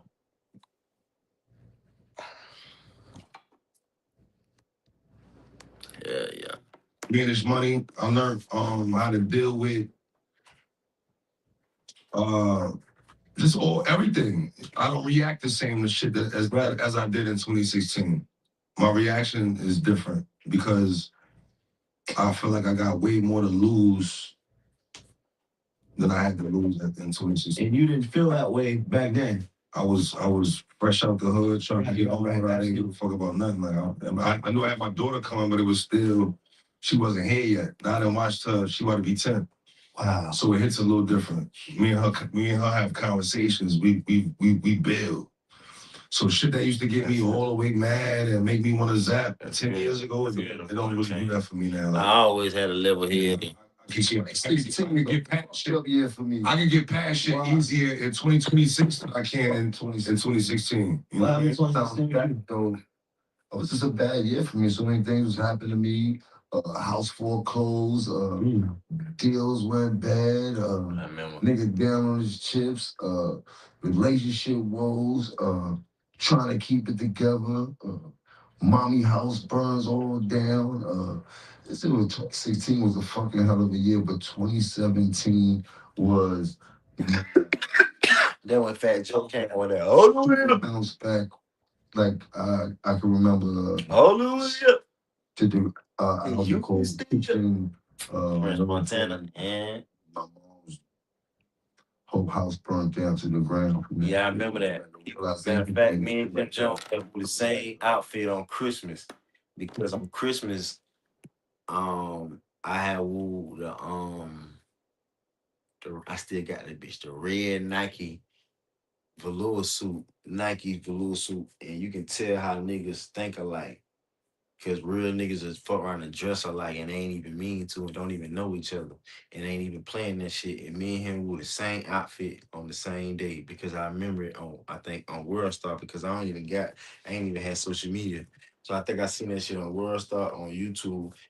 Excuse me, where he recorded in 2016 where his people career burnt down and he said how God was with them because everything burnt up besides the pictures, and the pictures floated out the damn crib on the water. That shit was crazy though. He said, I never forget it because I remember that shit. You know what I'm saying? I remember that shit.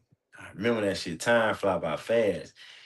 It seemed like it's time to fly by faster. Me and him with the same outfit, the red hoodie, velour suit. I got the blue one too. They came out with a navy blue one and a red one. You know what I'm saying? It was crazy because I remember that. See how they be saying 3 months before that, I was just going through a lot of shit with my business and properties and everything. I needed to put insurance on my houses, and I make sure I put insurance on my mom's house. I had to make sure I did that no matter what was going on. And not too long after that's when that shit happened. I cried to God because like if I didn't put that insurance in there, and my mom's woman had a house and shit like that. Like, it was like a lot of things that happened that year that I had to dig deep in and bounce back from it. And 2017 was like my resurrection from everything I've been fighting, and I'm still fighting to this day. But I did a hell of a job. In terms of a 10-year time span, what has been different from 2016 to now?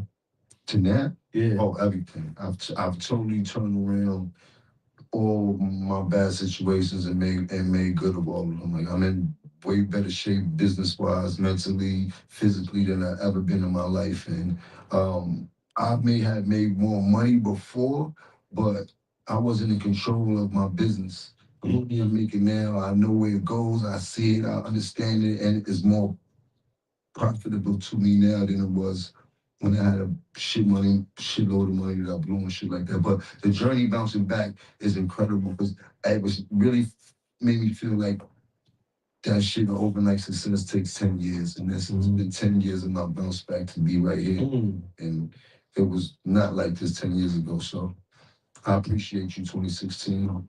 But I'm back, Jack. What about you, Spence? 10 years.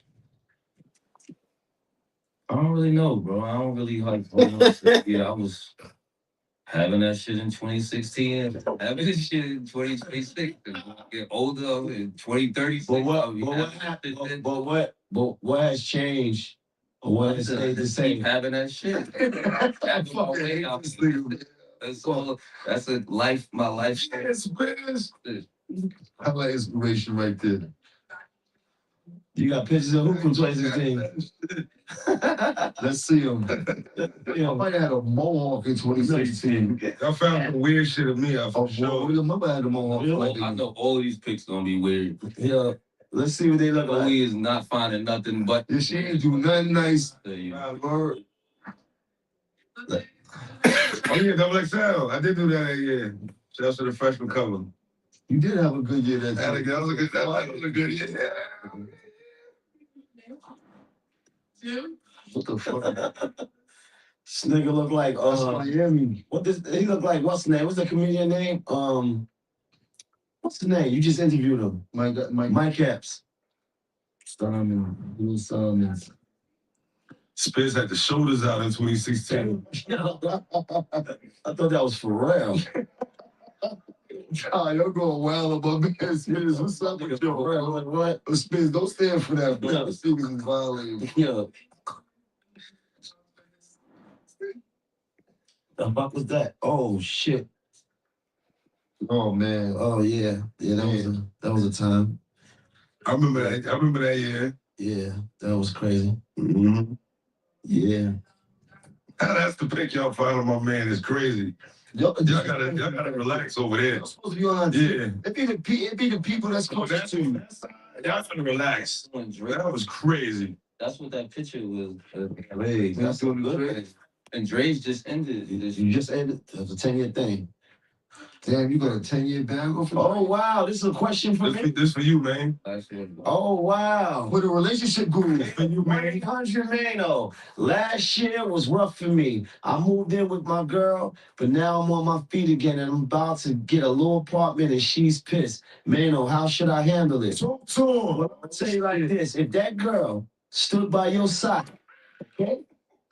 Well, first of all, why she pissed because you got your own crib?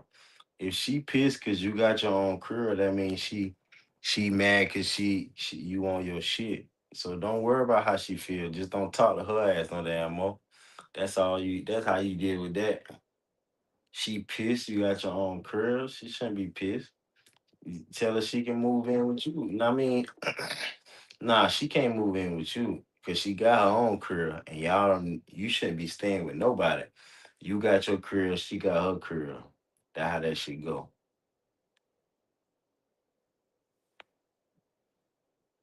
I mean, y'all want to be together. Y'all want to be together. Simple as if that. she allowed you to sleep in her house, whether it was on her bed or on her couch, then you got to pay it forward, bro. Like at the end of the day, Mad that he want to get his own thing. Well, Hey, That's what it says. He said, now on my feet, I want to get my own stuff.